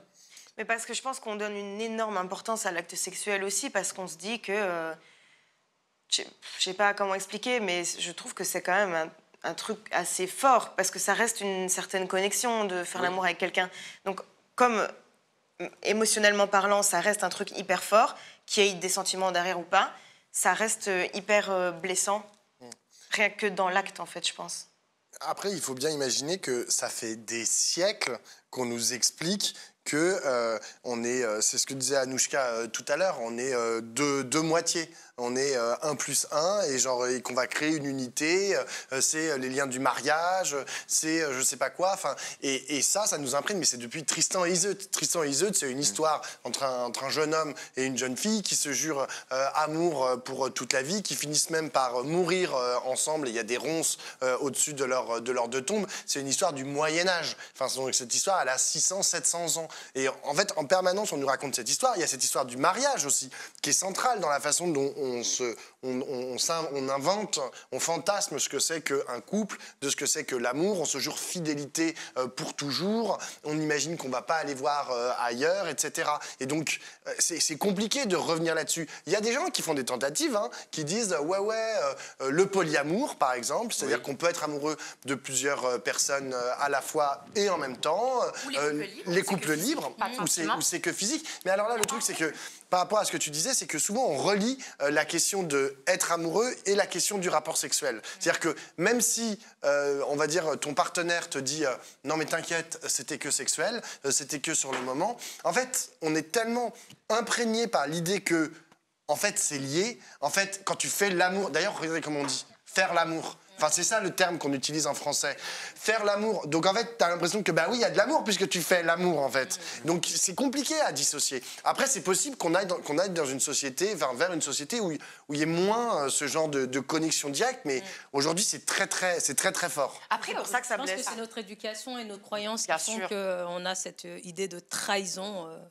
Puis moi, je sais pas, dans le rapport de cette fidélité, moi, ce que j'aime bien, c'est le fait d'avoir conscience de ce qu'on fait. Dans tout ce que je fais dans la vie, maintenant, j'essaie d'être dans la pleine conscience. Pour moi, on reste des animaux, c'est-à-dire que avoir des coups de cœur, avoir du désir pour autrui, pour moi, c'est totalement normal. Tu vois, tu parlais, bon, c'était pour rigoler, mais je veux pas que tu regardes et tout. Moi, je trouve qu'on se regarde les uns les autres, qu'on puisse se plaire, on peut aimer des odeurs, qu'on soit attirés les uns avec les autres, ne me dérange pas. Parce que moi, je me dis, ce qui est chouette, c'est que quand je suis en couple exclusif, on prend une décision à deux, on s'investit à deux, on se dit, on peut avoir des pulsions, des envies, mais ma morale va me distinguer des animaux qui, eux, vont passer à l'acte. Et moi, je vais me dire, bah, du coup, je le fais pas. En fait, c'est un sacrifice que je fais pour toi. Et c'est pour ça que je trouve ça beau. Et si j'ai pas envie de le faire, et ben, du coup, je me mets pas en couple et puis je papillonne à gauche, à droite, tu vois. Il faut trouver la personne pour qui tu as envie de le faire ou pas, mais non. Moi, il y a un truc que je comprends pas, c'est que quand on est devant la télévision, il trouve personne de mignon. Donc il me ment. Ah ouais. Il veut pas te éviter faire de les mal. embrouilles. Il veut éviter les embrouilles. Mais je l'ai jamais Il a embrouillé. tout compris. Mais il veut pas te faire de mal. Et puis, il y a des gens bienveillants comme ça qui te disent pas... Donc j'ai cette sensation qu'en fait, il n'y a que moi qui lui plaît. Oh, mais c'est génial. c'est Et génial. toi, tu lui dis Mais c'est qu'il très trouve naïf. d'autres mecs mignons? Bah oui, moi, Ça, tu piques le. Non, mais ça m'est déjà arrivé de dire, ah bah c'est un beau garçon. Mais vois. tu rigoles plein de fois, ça nous est arrivé en off de boire des. Et tu ris. Voilà comment tu l'as balancé. Regarde comment tu l'as balancé. Regarde, Ah, oui, le là. mec, il regarde. Mais oui, mais parce que tu contrôles pas. Et Dieu nous a fait des yeux pour regarder quand même. Et puis je suis désolée, c'est pas parce que t'as un sapin de Noël à la maison que tu peux pas voir la forêt. Enfin, des métaphores comme ça, j'en ai plein. Hein. Attire l'arigot, pas Ah, et la chasse. une question importante, et j'espère que vous la prendrez pas mal, mais c'est parce que vous l'avez partagé publiquement. Lydia t'a expliqué qu'au début de votre relation, tu avais été trompée par Gaëtan. Je crois même que tu t'étais vengée à l'époque où tu travaillais dans un bar à l'étranger, etc. pour le- C'était pas de la vengeance. Bah, Oui, tu avais après- rencontré quelqu'un d'autre. Voilà, vous vous êtes trompés mutuellement dans votre relation. Comment on fait pour passer le cap? Est-ce qu'on peut un jour être complètement serein? Est-ce qu'on peut est-ce qu'on peut véritablement un jour être en paix quand on s'est trompé au sein d'un couple? Je pense que oui. Je pense qu'en vérité, on a passé ce stade et à l'heure actuelle, on est passé au-dessus. On est vraiment serein. On n'a plus de vision où on pense se faire tromper ou que sais-je. Moi, je Mais ne je stresse pense- plus du tout. Par exemple, quand il sort, j'ai plus aucun stress qui me trompe. À aucun moment, j'ai peur. Alors qu'avant, tu avais peur. Avant, c'était une horreur. je J'étais crois que tout c'est le temps aussi sur son l'âge, dos, le hein. fait d'avoir pris un peu d'âge. On a 4 ans de relation. Enfin, on évolue un peu aussi. On sait aussi nos erreurs. On sait ce qu'on a vécu et ce qui nous a vraiment fait du mal ensemble. Donc je pense que au fur et à mesure, si on reste ensemble, c'est pas pour rien, quoi. Et pas c'est une pour- question de choix aussi, je pense. Tu décides. Tu veux passer outre, bah tu décides de passer outre, en fait. C'est tout. C'est pas évident, hein, mais c'est du travail. C'est comme un couple. Hein, voilà, c'est pas tous les. Être en couple, c'est du travail. C'est du Mais travail. oui, c'est bah, pas comme on beau disait tous les- tout à l'heure, tous les jours. C'est ça, vous évoluez. tu décides que ça aille. Est-ce qu'il y a pas aussi le truc de le canif a percé le contrat, enfin foutu pour foutu. Maintenant, vous savez, vous avez fait le pire, vous avez vécu ce traumatisme, donc il y a aussi plus le tabou, parce qu'en fait, il y a aussi ça, quand tu trompes aussi, des fois, il y a l'excitation de se dire quelles seront les répercussions, l'inconnu et tout. Vous l'avez connu, vous avez survécu, donc maintenant, bam, il n'y a plus envie de le faire, quoi. C'est plus un fantasme.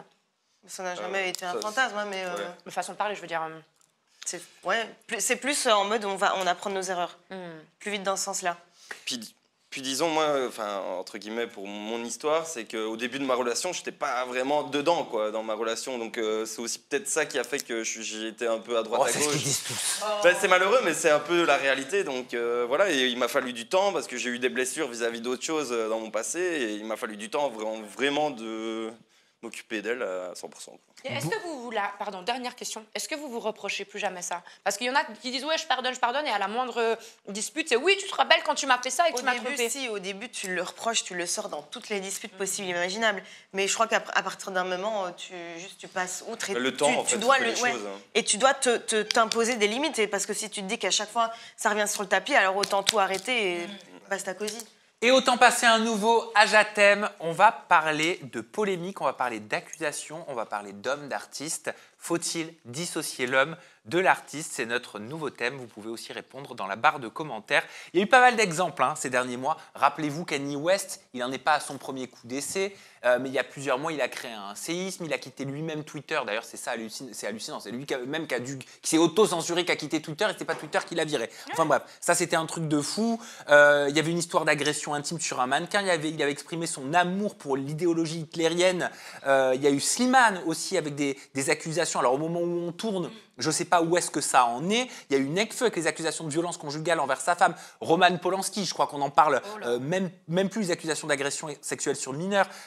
Alison Mack, l'actrice de la série Smallville, qui avait été impliquée dans un scandale, une secte accusée de trafic sexuel et d'abus. Est-ce qu'il faut continuer de regarder les travaux des personnes qui se retrouvent accusées ou au centre de lourdes polémiques? Exemple concret. Est-ce qu'il faut continuer d'écouter Kanye West, de le streamer? Est-ce qu'on peut continuer quand on fait une story, et encore une fois, je mets ça dans le contexte du moment où on tourne, est-ce qu'on peut continuer quand on fait une story de mettre une chanson de Slimane, avec Vita par exemple, avant toi? Ou est-ce qu'on peut plus le faire? Moi, je pars du principe que tant qu'une personne n'a pas été reconnue coupable, il y a la présomption d'innocence.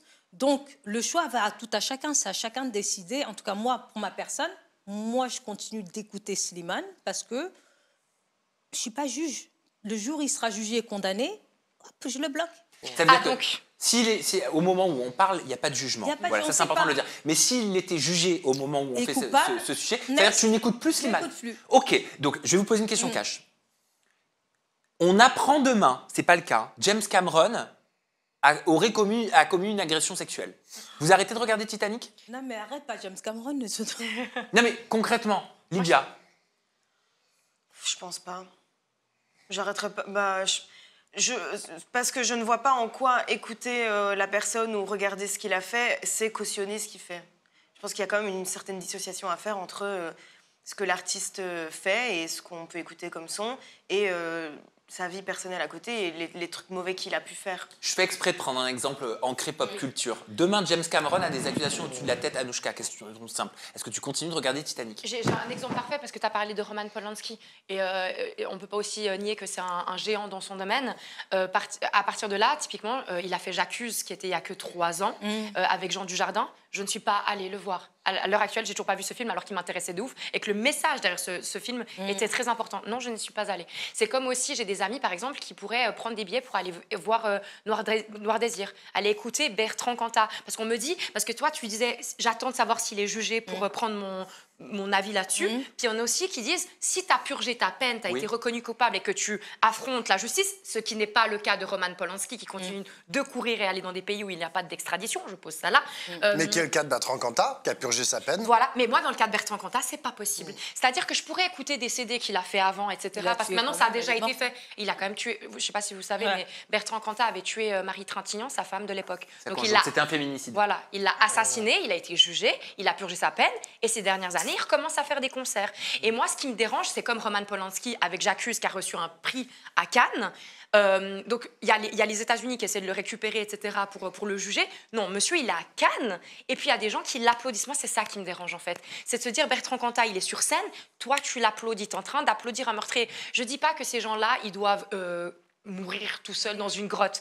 Mais aussi, tu peux aussi décider de ne pas avoir un métier public, de visibilité, reprendre une vie standard, ne pas revenir dans la lumière, et on n'a pas à applaudir ces gens-là. Et je vais m'aller plus loin. Moi, par exemple, typiquement Nabila, j'ai beaucoup de mal avec ça. Le fait qu'elle continue, elle a aussi été en prison pour ce qu'elle a fait, mais donc il faut rappeler ce qui s'était passé, je crois que c'était en 2013, elle avait poignardé son compagnon Thomas d'époque, Vergara. Je suis désolée, Anouchka, c'est pas comparable parce que à la poignardée, c'était un conflit. Bon, à la poignardée, c'était une erreur de jeunesse. Non, tu peux pas te poignarder. Non, c'était sous l'impulsivité. C'est pas comme un prédateur sexuel. Tu vois, on peut pas le comparer à un prédateur sexuel et un acte fait sous le coup de l'impulsivité. Alors, c'est parce que dans les cas des pédophiles, c'est une maladie. Et moi, alors, Dieu sait que je ne cautionne pas, maladie, mais ils ont des pulsions. Je suis désolée. Moi, imaginons l'inverse. C'est Thomas qui avait poignardé Nabila. C'était un homme qui avait mis un coup de couteau à sa femme. Tu aurais le même discours. Tu dirais c'est l'impulsivité. En fait, il faut doser. C'est-à-dire, c'est pas ce que j'essaie de je suis pas d'accord le fait qu'elle ait poignardé son mec. C'est que je te dis, entre un mec prédateur sexuel comme Roman Polanski et Nabila, une gamine d'une vingtaine d'années qui était nerveuse sous l'impulsivité, qui plante un mec, on peut pas... C'est pas pareil. Bien sûr qu'il y a des niveaux, mais moi je peux aussi me dire, à partir du moment où tu fais des choses qui sont aussi graves, low profile reprend une vie normale où tu n'es pas adulé, acclamé, applaudi. C'est juste ça que je dis. Pablo. Moi, je pense qu'il y a plein de choses différentes. Déjà, je dirais, combat qu'on ne peut pas mettre tout sur le même plan. Je veux dire, quelqu'un qui a fait, par exemple, de la prison parce qu'il a volé des voitures ou qu'il a fait du deal, ok, c'est pas bien, c'est des délits, mais c'est pas à mettre sur le même plan que la pédocriminalité ou les féminicides. Ça, c'est certain. Ou les meurtres. Ou les meurtres, exactement. Donc, ça, c'est une chose. La deuxième chose, c'est que c'est marrant parce que moi, sur, par exemple, Roman Polanski et Bertrand Cantat, donc le chanteur de Noir Désir, je mets pas du tout ça sur le même plan non plus parce que j'ai l'impression... Moi, j'arrive plus à écouter Noir Désir. Même les anciennes chansons, je peux plus. Parce que c'est la voix de Bertrand Cantat, en fait, que j'entends. Et en fait, je n'arrive plus aujourd'hui à les dissocier. Alors que dans les œuvres de Roman Polanski, même si je sais que c'est lui qui les a faits, il les a façonnés, il est le réalisateur des grands films qu'il a réalisés. C'est pas sa tête et c'est pas sa voix. Exactement. J'ai l'impression que c'est moins lié, même si j'entends que c'est lié. Moi, ce qui me dérange, et tu l'as très bien dit, c'est lorsqu'ils sont acclamés. C'est-à-dire que lorsque alors même que Roman Polanski est recherché par la justice américaine, alors même que il y en a plein d'autres en fait qui sont sous le coup d'accusations très graves, eh bien on continue de les promouvoir comme si de rien n'était en disant bon bah c'est bon, on peut lui donner tel ou tel prix et applaudir non pas son œuvre, mais applaudir genre la personne qui est derrière. Et là, je vois pas trop quand tu applaudis. Tout à l'heure, tu as parlé d'un festival où par exemple un film de Roman Polanski reçoit un prix et qui va le chercher ou pas, mais on l'applaudit lui, quoi. Genre, et là, c'est là que pour moi, tout se mélange. Après, il y a la question de est-ce qu'il y a eu un jugement ou pas? La difficulté, c'est que très souvent, par exemple, quand on parle d'agression sexuelle ou de viol, c'est très compliqué en fait à prouver. Et la justice a souvent énormément de mal à aller prouver qu'il y a eu viol ou qu'il y a eu agression sexuelle. Et le plus souvent, elle dit non-lieu parce que je n'arrive pas à le faire. Et c'est normal en fait que la justice dise non-lieu. Il n'y a pas des caméras dans toutes les chambres à coucher. Il n'y a pas des caméras dans tous les couloirs où quelqu'un peut mettre une main aux fesses ou faire un baiser de façon contrainte. Donc c'est compliqué à prouver. Après, j'allais dire, c'est à chacun de se faire son opinion. Je ne suis pas sûr non plus. Excuse-moi, mais pour revenir à ce que je disais tout à l'heure, comme je disais, il faut que ce soit prouvé et jugé. Mais quand c'est un multirécidiviste comme Roman Polanski, j'attends pas un jugement. Je dis, bon, une fois, par exemple, dans le cas de Slimane, je sais pas. Moi, là où je suis, Kumba, je sais pas. De ouf. Mais pour Roman Polanski, 1, 2, 3, 4... Toby, il avait admis. Là, pour moi, en plus, il l'avait à demi. C'était un moment, il était prêt à se livrer, et puis après, il a fait marche en arrière. Donc voilà, en fait, c'est pas... Chaque cas... Je suis d'accord que c'est pas sur le même plan. Et Pablo, pour l'exemple donné par Anouchka, qui reparlait du coup de couteau de Nabila en 2013, est-ce que toi aussi, ça t'a choqué qu'elle soit érigée au rang de star après, ou alors elle aurait dû faire low profile, comme elle le disait, et se retirer du milieu du divertissement? Elle aurait sûrement dû faire low profile, mais je suis d'accord avec Kumba qu'on peut pas... En fait, que ça soit... T'as dit, et si c'était lui qui lui avait donné un coup de poignard, et ben en fait, c'est pas pareil. Parce que précisément, il y a une égalité structurelle dans leur genre, et que, en fait, un homme qui agresse sa femme, c'est pas la même chose qu'une femme qui agresse son homme. Enfin, je veux dire, les rapports sont pas les mêmes. Quelqu'un qui dit sale blanc, c'est pas pareil que quelqu'un qui dit sale noir. Totalement C'est d'accord. pas Un coup de couteau reste un coup de couteau. Et un coup de couteau reste un coup de couteau, mais comme ça a été très dit par Kumba, exactement, c'est important de savoir dans quelle histoire et personnelle et aussi sociétale ça s'inscrit. Et ça s'inscrit pas tout à fait dans la même chose. Moi, par exemple, un féminicide, d'ailleurs on dit, enfin moi c'est comme ça que j'appelle genre un homme qui tue une femme, qui tue sa compagne, on va dire sa femme, mais en fait j'aime pas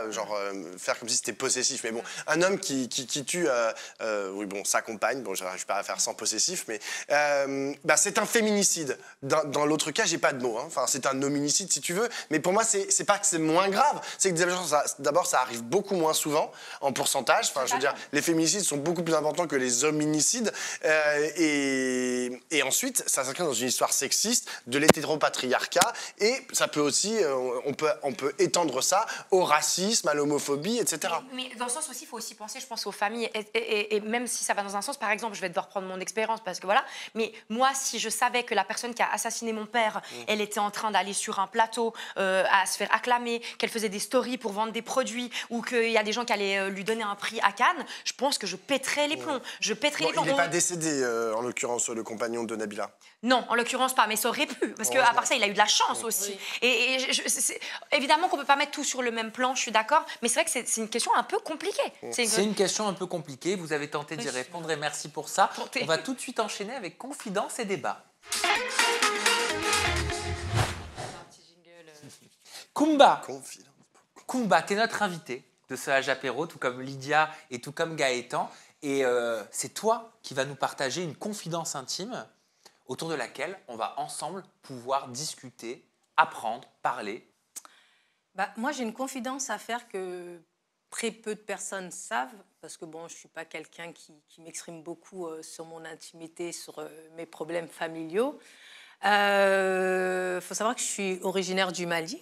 Donc mes parents sont venus en France, mon père dans les années 70 et puis ma maman, elle a rejoint plus tard dans les années 80, en 1980 exactement. Donc moi, je suis née ici. Et puis il faut savoir qu'on est les premiers enfants nés issus de l'immigration. Au début, les papas venaient tout seuls, faisaient ramasser l'argent, entre guillemets, et les envoyaient au bled. Ça, c'était l'histoire de mon grand-père qui était venu au préalable. La deuxième génération d'immigrés, faisaient venir leurs femmes. Et donc, nous, on est les premiers enfants nés issus de l'immigration. Et la confidence que je vais vous faire, elle a un lien avec ça dans le sens où j'ai subi la coutume familiale parce que, par manque d'informations peut-être des parents qui voulaient entretenir, faire comme ils faisaient depuis toujours, pensant que c'était normal. Donc, je ne blâme en aucun cas mes parents. Donc, moi, j'ai été excisée quand j'étais bébé. Donc, je ne sais pas si vous savez ce que c'est que l'excision. C'est l'ablation du clitoris. Donc, c'est reconnu comme une mutilation sexuelle, une mutilation tout court d'ailleurs. Et donc, voilà ma confidence. Je sais qu'on est plein comme ça. Oui. Tous les enfants de la 2G, on nous appelle les enfants de la deuxième génération d'immigrés, c'est-à-dire toutes les jeunes filles qui sont nées entre fin 70 et début 90. Ça se fait toujours, malheureusement, malgré l'éducation qu'on essaie de transmettre avec l'association que je représente, le GAMS, Groupement d'abolition des mutilations sexuelles. Ça se fait toujours, mais moins qu'avant. Mais il y a toujours. Et là, comme on est en été, je sais que moi, j'ai toujours le cœur qui est serré à cette période-là parce que je sais qu'il y a des petites filles qui partent en vacances dans leur pays d'origine et qui reviennent excisées, malheureusement. Moi, je veux dire que dans mon malheur, j'ai eu la chance et qu'on me l'a fait quand j'étais bébé. Donc, je ne m'en souviens pas. Mais j'ai des cousines à qui on l'a fait à 15-16 ans, des gens de 9 ans, 10 ans.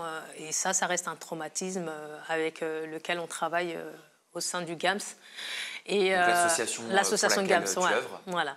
Et c'est vraiment une histoire parce que moi je veux préciser que nos mères, parce que c'est les mères qui font ça, les pères sont souvent pas trop au courant de l'excision.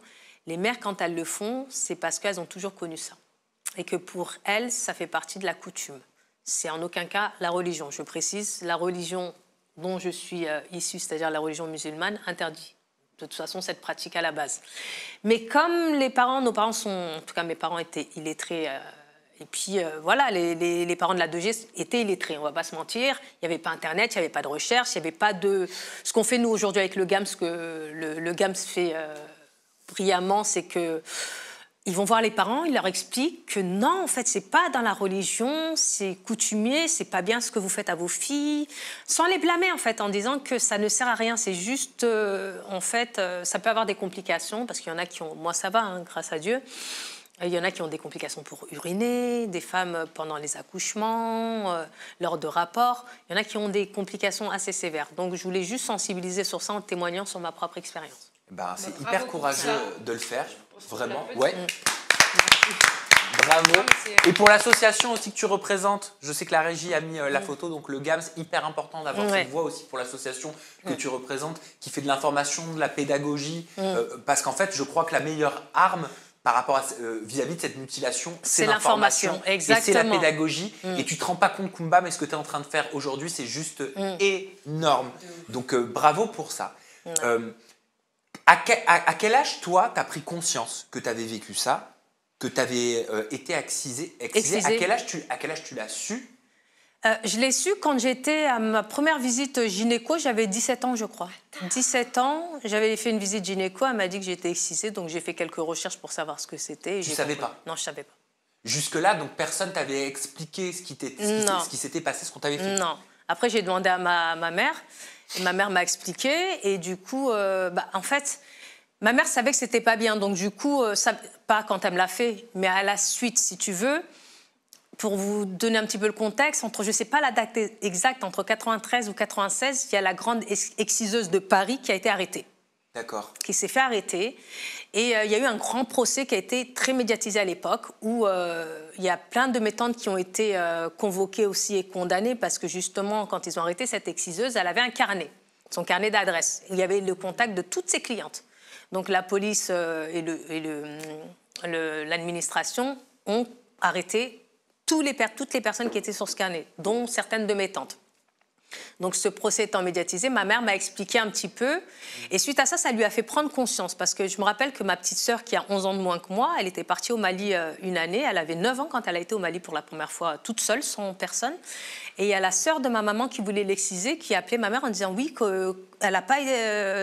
j'allais donner son prénom, je lui donne, c'est pas... Comme bossé, si elle est contente ou pas, je m'en fous. Elle dit Kombossé, elle n'est pas excisée, mais t'inquiète pas, je m'en occupe.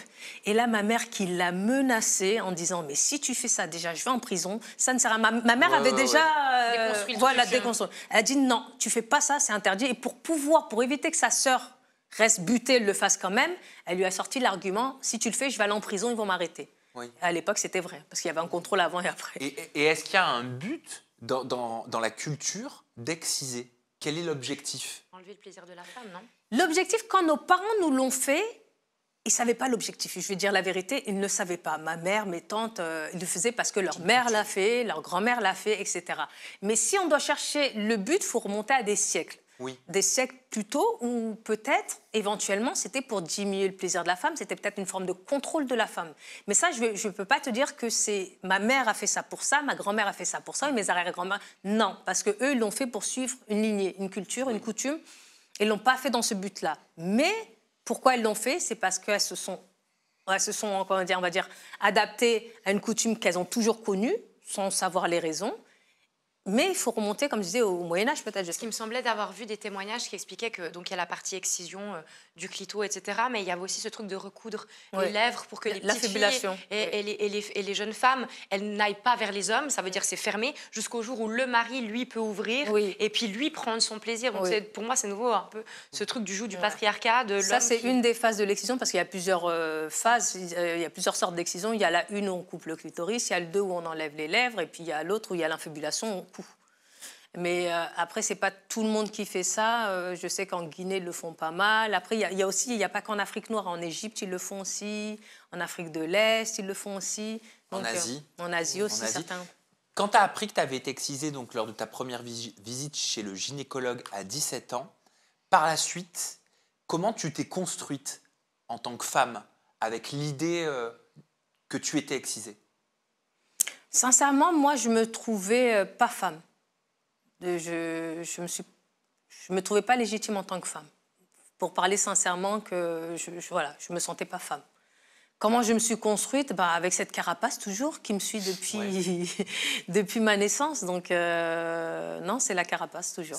Ça fait grandir différemment. Ouais, ça fait grandir. On devient une femme différente avec l'idée de l'excision. On se dit. Les autres vont nous voir différemment, tu vois, on va peut-être pas être acceptés. J'ai évité j'avais pas de rapport avec de garçons, mais je me suis dit c'est mort, personne va me toucher parce que de toute façon je suis excisée, tu vois, tu te crées des blocages inconscients par rapport à ça. Est-ce qu'ils avaient raison d'être ces blocages, ou alors est-ce que ta vie t'a prouvé que tu avais tort parfois? Ils avaient lieu d'être ces blocages. Ouais. Ouais, ils avaient lieu d'être, effectivement. Ok. Est-ce qu'il y a des hommes qui rejettent par rapport à ça, qui disent qu'ils ne veulent pas, ça les dérange, ça les bloque, eux? Je ne leur dis pas, en fait, que je suis excisée. J'en parle jamais. En fait, c'est pas un truc... C'est pour ça, là, je vous dis, j'en parle, mais j'en parle pas. C'est à côté, dans un placard. J'avance, en fait. C'est mon mood à moi, hein. Je suis comme ça. Je sais qu'il y a des femmes qui ont du mal à avancer, à se reconstruire, etc. Moi, je laisse les bagages, j'avance. En fait. Je suis comme ça. Par contre, il y a une chose, parce que je te connais un petit peu maintenant, Kumba, c'est que toi, tu n'aimes pas qu'on s'apitoie sur ton sort. Ouais, ça, tu détestes ça. Donc, je préfère vous prévenir tout de suite. Dans les commentaires, il parce n'y a pas de place pour la pitié. pitié. Non, mais ça, c'est important de le dire. C'est vrai, j'aime pas. C'est pour ça que je ne voulais pas en parler non plus, parce que c'est vrai que je suis un petit peu la candidate emblématique de Koh-Lanta. J'en ai fait 4. La légende, on m'appelle la guerrière, tout le temps. La guerrière, mais... Mais quoi? Mais t'es une guerrière? Je suis une guerrière, mais pour rebondir sur ça, je suis une guerrière, je veux bien, mais la guerrière, elle est devenue guerrière à cause de ses bagages. Je ne suis pas les guerrières. On n'est pas guerrière, on n'est pas guerrière. Souvent, l'adjectif qui me qualifie souvent, les gens m'envoient à chaque fois, c'est « t'es une femme forte, t'es courageuse ». Mais moi, je veux juste rassurer les gens en disant « mais personne vient au berceau fort, en fait. C'est les expériences de vie et ce que tu traverses dans la vie qui te rendent forte. Qui te rendent guerrière. Comment tu te relèves à chaque fois. Comment tu te relèves. C'est ça qui fait que t'es forte. Ceci dit, le sang malien, ça crée quand même des gens assez forts, je trouve. T'as du sang malien? Du côté de ma génétique. D'accord, je savais pas. C'est pour ça que le feeling, il passe comme ça. Oui, c'est pour ça. Voilà. On se reconnaît. Pablo, je te vois tout touché. Oui, non, mais Désolée. non, pas du tout, pas du tout. Non, c'est très important comment tu racontes cette histoire. Moi, j'avais appris l'existence et surtout l'ampleur du phénomène de l'excision, parce qu'il y a un chirurgien obstétricien qui a reçu le prix Nobel de la paix, qui s'appelle Denis Mukwege, qui est un chirurgien congolais et qui travaille en fait sur cette question. Lui, il travaille beaucoup. Alors, il lutte contre l'excision dans beaucoup de pays d'Afrique et aussi dans les pays européens, parce que, comme ça a été rappelé par Kumba, ça se fait aussi sur le territoire français, sur le territoire national. Il y a des gens qui pratiquent l'excision. Et lui, il travaille aussi à la reconstruction, en fait, de ces femmes d'un point de vue chirurgical. Ah, donc il y a une possibilité de reconstruction. Oui, il y a des possibilités. Je me suis fait opérer, j'ai fait une reconstruction en 2004. Ouais. Incroyable. Ok. Et Donc j'ai ça eu peut les être premières- réversible. Je sais pas. Réversible. Non, il Ça peut y avoir repousse une pas, mais- construction. Non. C'est Ah. une construction Ok. avec. Aujourd'hui, on est capable de faire des clitoris Bah oui. innervés et pour que les personnes qui ont après ce clitoris puissent avoir de la jouissance. Comme les Alors, personnes transgenres, j'ai finalement. corrigé ce qu'il disait, c'est qu'en fait, en 2003, il y a un professeur qui s'appelle le docteur Pierre Foldes, qui est très connu, qui a fait déjà plusieurs plateaux télé pour parler de ça. Il a lancé un concept de chirurgie réparatrice du clitoris. En fait, ce médecin, d'après mes souvenirs, il était au Mali pendant des années. Il a vu les ravages de l'excision. En rentrant en France, il a expérimenté plein de choses. Il était urologue à la base. Et il voulait lancer le protocole de chirurgie réparatrice parce qu'il sait que ça se répare. Parce qu'en fait, c'est un muscle qu'il faut juste tirer. Donc, c'est pas une histoire de... C'est à l'intérieur, apparemment, il faut ouvrir, il faut tirer. Et il a proposé en 2003 son projet à la sécurité sociale pour que justement ce soit pris en charge, pour que ce soit reconnu comme étant une mutilation. Et c'est grâce à lui, le projet a été voté à l'unanimité. Donc c'est grâce à lui que ça a été reconnu comme une mutilation. Moi, j'étais une de ses premières patientes, c'est pour ça que je suis au courant de tout ça. C'était en 2004 qu'il m'a opérée. Donc ça, c'est bien savoir. Entre-temps, c'était le seul et le premier avant le professeur congolais dont tu parlais. C'était le premier, c'était le précurseur. Mais depuis, il a formé d'autres personnes. Donc c'est une opération qui est banale aujourd'hui, que toutes les femmes excisées peuvent faire. Eh ben, merci Kumba pour Hyper cette intéressant. confidence. Gaëtan, Lydia, je ne sais pas si vous découvrez le sujet, si vous en avez déjà entendu parler. Jamais du tout. Ah, merci. Du tout. Moi, pas beaucoup non plus. Il me semble qu'il y avait eu un documentaire quand même qui était sorti là-dessus il y a quelques années et on m'en avait parlé très vaguement à l'école, je pense. Oui. Mais depuis, j'ai plus jamais entendu parler de ça et c'est vrai que c'est assez important de mettre le point dessus parce que je pensais pas du tout que c'était si répandu que ça. Ah oui. Ouais. Et merci pour les informations que tu nous as communiquées. C'est hyper important de les relayer et de mettre en avant l'association pour laquelle tu œuvres, GAMS. Surtout. Groupement d'abolition des mutilations sexuelles. Qu'est-ce que tu fais avec eux? Qu'est-ce qu'ils font? Et comment on peut les aider, leur donner de la force si on regarde ton discours aujourd'hui? Adhérer à l'association, faire des dons. C'est principal parce que souvent, quand on veut retirer, ils ont des actions coup de poing où ils vont retirer, quand les familles sont trop butées, ils vont retirer les enfants. Et ils ne luttent pas que sur l'excision, il y a aussi les mariages forcés précoces. D'accord. Donc, comme il y a beaucoup de mariages forcés, ils luttent comme ça. Eh bien, merci, Bravo. Kumba. Et on va encore une fois t'applaudir pour cette confidence beaucoup plus importante que tu ne le crois sur l'impact que ça peut avoir. Public. Exactement. Eh bien, on va terminer cette émission avec des petites dingueries. C'est la Jabra. Allez, j'ai 1, 2, 3, 4 petites dingueries. On se fait tour de canapé, on est dans notre salon et vous répondez du tac au tac. OK? Vous connaissez Tu préfères? Tout le monde a déjà passé le temps avec un Tu préfères? T'as déjà fait un Tu préfères, Pablo? Mais on n'a pas besoin de boire là par contre. C'est-à-dire? Parce que normalement tu préfères. On n'a pas les mêmes Tu préfères. C'est du jus d'orange et du coca. Oui, je sais. On va pas aller très loin. Je connais pas ta version du Tu préfères, Amelia. Je vais te laisser expliquer ta version alors. Mais un samedi soir, je veux bien y participer. Voilà, n'hésite pas à m'appeler. Moi à l'eau tout le temps. Bon, allez, on va commencer dans le dur. Tu préfères être riche comme Laurent Billionnaire ou être riche comme Sebidadi? Vas-y. Ah, faut tout dire avant que je choisisse. Je me suis précipitée Faut qu'on ait peut-être les dans ma tenants et les réponse. Non, mais aboutissants. pourquoi c'est si difficile de choisir? C'est parce qu'il y en a un qui fait de la crypto-monnaie, il y en a un qui fait des paris sportifs et il y en a un qui fait, j'ose pas dire le mot, des... Comment paraphraser le mot arnaque? Comment trouver un synonyme? Mais le problème c'est que les deux ils font des arnaques. Entourloupe. La crypto-monnaie, excuse-moi, je vais pas me faire des amis en disant ça, mais enfin, merci quoi. Oui, mais moi pour ma part, je pense Laurent Billionnaire quand même. Pourquoi? Moi aussi. Dubaï, 3 enfants, une piscine. Ouais, tranquille. Tu choisis, genre, tu Un t'en papa fous d'où vient qui- l'argent. Ouais. L'argent n'a pas d'odeur. Il n'y a pas le Pour choix. toi. Non, moi je vais prendre Sebi Daddy. Je Pourquoi pense que Sebi Daddy, il joue aux bébêtes. En plus, pour le connaître un petit peu maintenant personnellement, il est quand même pas la même personne que la personne à la télé. Donc je pense que Sebi Daddy joue un rôle et je pense qu'il y a de fortes chances que Sebi Daddy soit plus heureux dans sa vie que Laurent Billionnaire. Je dirais plutôt aussi Sebi Daddy vis-à-vis du fait que lui, c'est pas vraiment des arnaques pures et dures. Il arnaque entre guillemets le public, mais plus dans un sens drôle et pas dans. Le divertissement. Ouais, divertissement quoi. Pas en mode grattage d'argent quoi.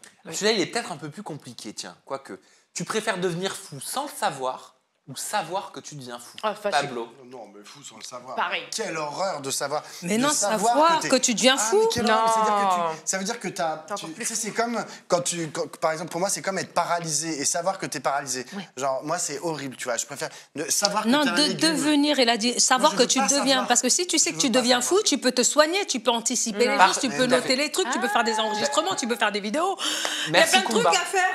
Merci. Moi, je préfère savoir que je deviens fou. Ah ouais. Pas moi. Mais c'est parce que toi, t'es hypochondriaque et tu as l'impression de devenir fou tout le temps. Et surtout que Donc tu t'aimerais deviens- savoir que ce soit légitimé, toi. Ouais.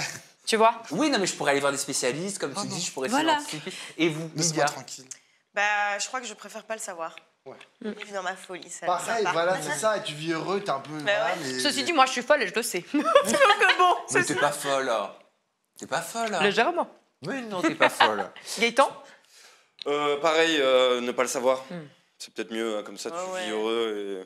Mais c'est comme un peu la question dans Matrix finalement. Est-ce que vous voulez la pilule bleue, la pilule rouge? Le fait de savoir de faire partie d'un système que tu es à l'intérieur de la matrice, mais tu le vis très bien en étant à l'intérieur, ou vous préféreriez savoir que vous êtes OK, mon cerveau TDAH est en train de Ah bah, partir en alors, live? j'ai jamais compris le film Matrix. Je n'ai jamais compris. Déjà, il y en a 3.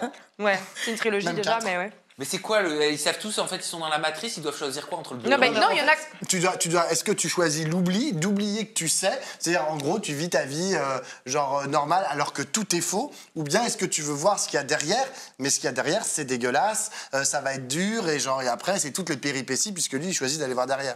Mais Non, moi, attention, parce que t'es pas dans un jeu. je choisis d'aller voir pilule rouge. Tu préfères genre la vérité ou bien genre un truc faux mais heureux. ou Est-ce la que tu vérité préfères dure. la douleur véritable ou la fausse Jouissance. Bienveillance? non, bonheur.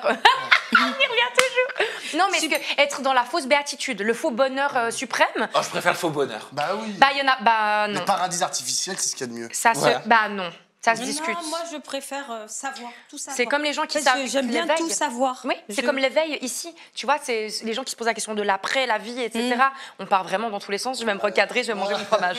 J'arrive pas à croire qu'on me fait poser cette question-là. Tu préfères avoir la carrière de Magali Berda ou la carrière d'Ilan CTO? Anouchka, Magali Berda. pourquoi? Parce que Magali Berda, elle a créé foncièrement quelque chose sans vouloir remettre en cause ce qu'a fait Ilan, mais elle a réussi à créer un empire, certes qui s'est échoué, mais après elle essaie d'en reconstruire d'autres. Et Mais elle en parlant- rebondit, Et en parlant ouais. de guerrière, elle apprend de ses erreurs, elle recommence, etc. Et puis les procès intentés à Magali Berda ne sont pas les mêmes par rapport à Ilan. Par exemple, si c'est Ilan et qu'il y a des fausses accusations, je mets de façon hypothétique, ou de vraies accusations par rapport à des actes horribles d'un homme envers une femme, c'est quand même pas la même chose que ce qu'a fait Magali Berda. Ah oui, Quand je on parlait de comprends. mettre sur différents Sur le plans. plan judiciaire, Oui. Et moral. Oui, tu préfères avoir abusé d'un vieil homme de 96 ans? Oh l'enfer, quelle horreur. Dis- Pardon, ouais. tu parles du plan judiciaire. Mais je ouais, fais- mais dit comme ça, ouais, effectivement, c'est dur. Ah bah non, moi j'adore les personnes âgées en plus. Qui a abusé d'une personne de 90 ans? J'ai raté. Magali Berda, Ah, je elle sais. avait été jugée pour ça. Lydia, Gaëtan. Franchement, aucun des deux. Disons que finalement, ils ont quand même réussi dans leur vie. Ils ont toujours la niaque d'avancer et de toujours essayer de trouver des solutions, comme on a pu dire. Mais sinon, ouais, aucun des deux, j'ai pas envie de m'exprimer là. Je te comprends tellement. Dans ce jeu, il faudrait qu'on ait tous un joker en vrai. Ouais. Et qu'on puisse sortir la carte joker quand on veut Mais c'est pas marrant, il y a- parler. il y a des noms, tu sais que tu sors le joker avec eux. Tu le sais. Tu t'entends, tu dis ouais, non, je veux pas. Oh, t'emmerde pas, Non. n'allons pas là-dedans. Vous êtes sûr? Ça, c'est le genre de truc qui te pourrit ton été. Tu vois, un truc comme ça. C'est parti pour le harcèlement sur les réseaux. Et enfin, tu préfères, alors c'est dur aussi, tu préfères sauver ton animal de compagnie ou ou tu préfères sauver un inconnu dans la rue? Ah. Bon, enfin, Oh là, Ah, la je nuit pense- dans la rue. je pense qu'on sera on pas va là. pas comparer genre un animal et un humain. On sauve Mais pas. c'est un tu préfères. Attends, ton animal de Bah, tu préfères- compagnie. Mais que je t'en branle C'est-à-dire, pas. c'est. Non, des fois, moi, je vois des gens que je coach qui ont des chiens et ils les aiment comme leurs propres enfants. Tu sais, l'amour que tu as sur l'animal, tu peux pas le Et comparer. je suis d'accord, et c'est peut-être la même chose aussi sur un objet. Tu peux dire, ah, cette bague, vraiment, je la veux absolument. Mais enfin, si Non, t'as le c'est choix pas un entre sauver être une vivant. bague. Tu peux pas comparer un objet à un animal. Ok, bah, si tu, bah, je ne compare pas un animal et un Ah être oui, humain. ah Voilà, oui, c'est mais pareil pour moi. m'engueule pas, Il y a j'ai pas autant dit de que différence. j'ai pas dit Moi, que je j'étais pas sauve d'accord. l'être humain, Mais peu importe alors, qui il est. Pablo, j'ai pas dit que j'étais pas d'accord avec toi. L'être humain. T'as un chien? Non, j'ai pas d'animal. Ah bah voilà. C'est pour ça. C'est pour Mais je ça. vais pas non plus les torturer, hein, j'aime les animaux. Lydia, hein, mais, Lydia, enfin, toi, tu choisis quoi? Il est dur le choix Je parce sais. que, par exemple, dans un film, ça m'atteint beaucoup plus quand on s'attaque aux animaux qu'aux humains. Donc, si on part de ce principe-là, l'animal. T'as un animal de compagnie? Oui, t'as quoi? un petit chat, elle s'appelle Myrtille, elle est trop mignonne. Et alors, elle fait entre des câlins Myrtille et un tout le temps. inconnu? Bah, Myrtille, hein. Mais cache, ma sœur, elle vous dirait la même chose, même pas elle hésite. Hein. Gaëtan? En fait, tout dépend de la situation de l'inconnu aussi. Parce que si c'est un vieil homme, je veux dire. De 96 ans. Ouais, voilà, Bah, tu sais soit que c'est. on va dire les proches de la mort. Hein. Puis là, un enfant, bah, tu te dis purée, il a la vie devant lui, quoi. Ouais. Toi, t'es l'algorithme des voitures sans conducteur. Ouais. Voilà, c'est ça. Non mais c'est vrai, puis si tu dois sauver Roman Polanski ou un chien, mon chien, tu vois, ou si Ah ouais, tu dois, ça dépend qui tu dois sauver aussi. Voilà, je suis d'accord. Et si par contre je dois sauver Yvette, et Dieu sait que je la kiffe, et puis mon chien, ce sera mon chien, donc tu vois, on est tous comme assez égoïstes. Mais la voilà ma petite Yvette. Ma petite Yvette, je suis désolée, je la sauve. Je peux pas la laisser. Mais ça c'est une T'as question. dit quoi? Non, pardon, je prenais... Elle a montré son décolleté sur ta Non, je prenais une tomate. Elle aime vraiment beaucoup les animaux du coup. Elle aime beaucoup. Et voilà ce Ah, âge toi, t'as apéro. pas répondu, est t'as pas terminé. répondu. Ah si, j'ai dit je sauve ma petite Yvette. Ah, Bah oui, hein. Mais t'as vu sa tronche? Oui, c'est vrai. Regarde là. Je peux pas ne pas la sauver, elle me papa. Elle me dit. Bon, merci d'avoir passé ça, cet on apéro, attend. ce nouveau âge apéro avec nous, Lydia Gaëtan. Ce fut un plaisir Ah bah, merci. d'échanger, Merci. de papoter vraiment sympa. avec vous différemment. C'est du bien de pas parler télé aussi. Hein. C'est vrai. Hein, ça fait du C'est bien. vrai. Kumba, merci. Avec plaisir. Vraiment, merci, Avec plaisir. merci pour ton courage, merci pour ta générosité, merci pour ce que tu as apporté à ce âge apéro. Pablo, Anouchka, merci pour les petits soleils que vous êtes. On est des Et merci à vous, ageatrices et quoi le ageateurs de soleil l'âge apéro. On se retrouve très prochainement pour partager un nouvel apéro ensemble. Prenez soin de vous et n'hésitez pas à parler, échanger sur ces sujets autour d'un barbecue sans viande animale. Ou, oui, Sandrine Rousseau sort de ce corps. Non, je plaisante. Ou avec tout simplement vos collègues de boulot, vos amis, voilà. Papoter, échanger. Bye bye.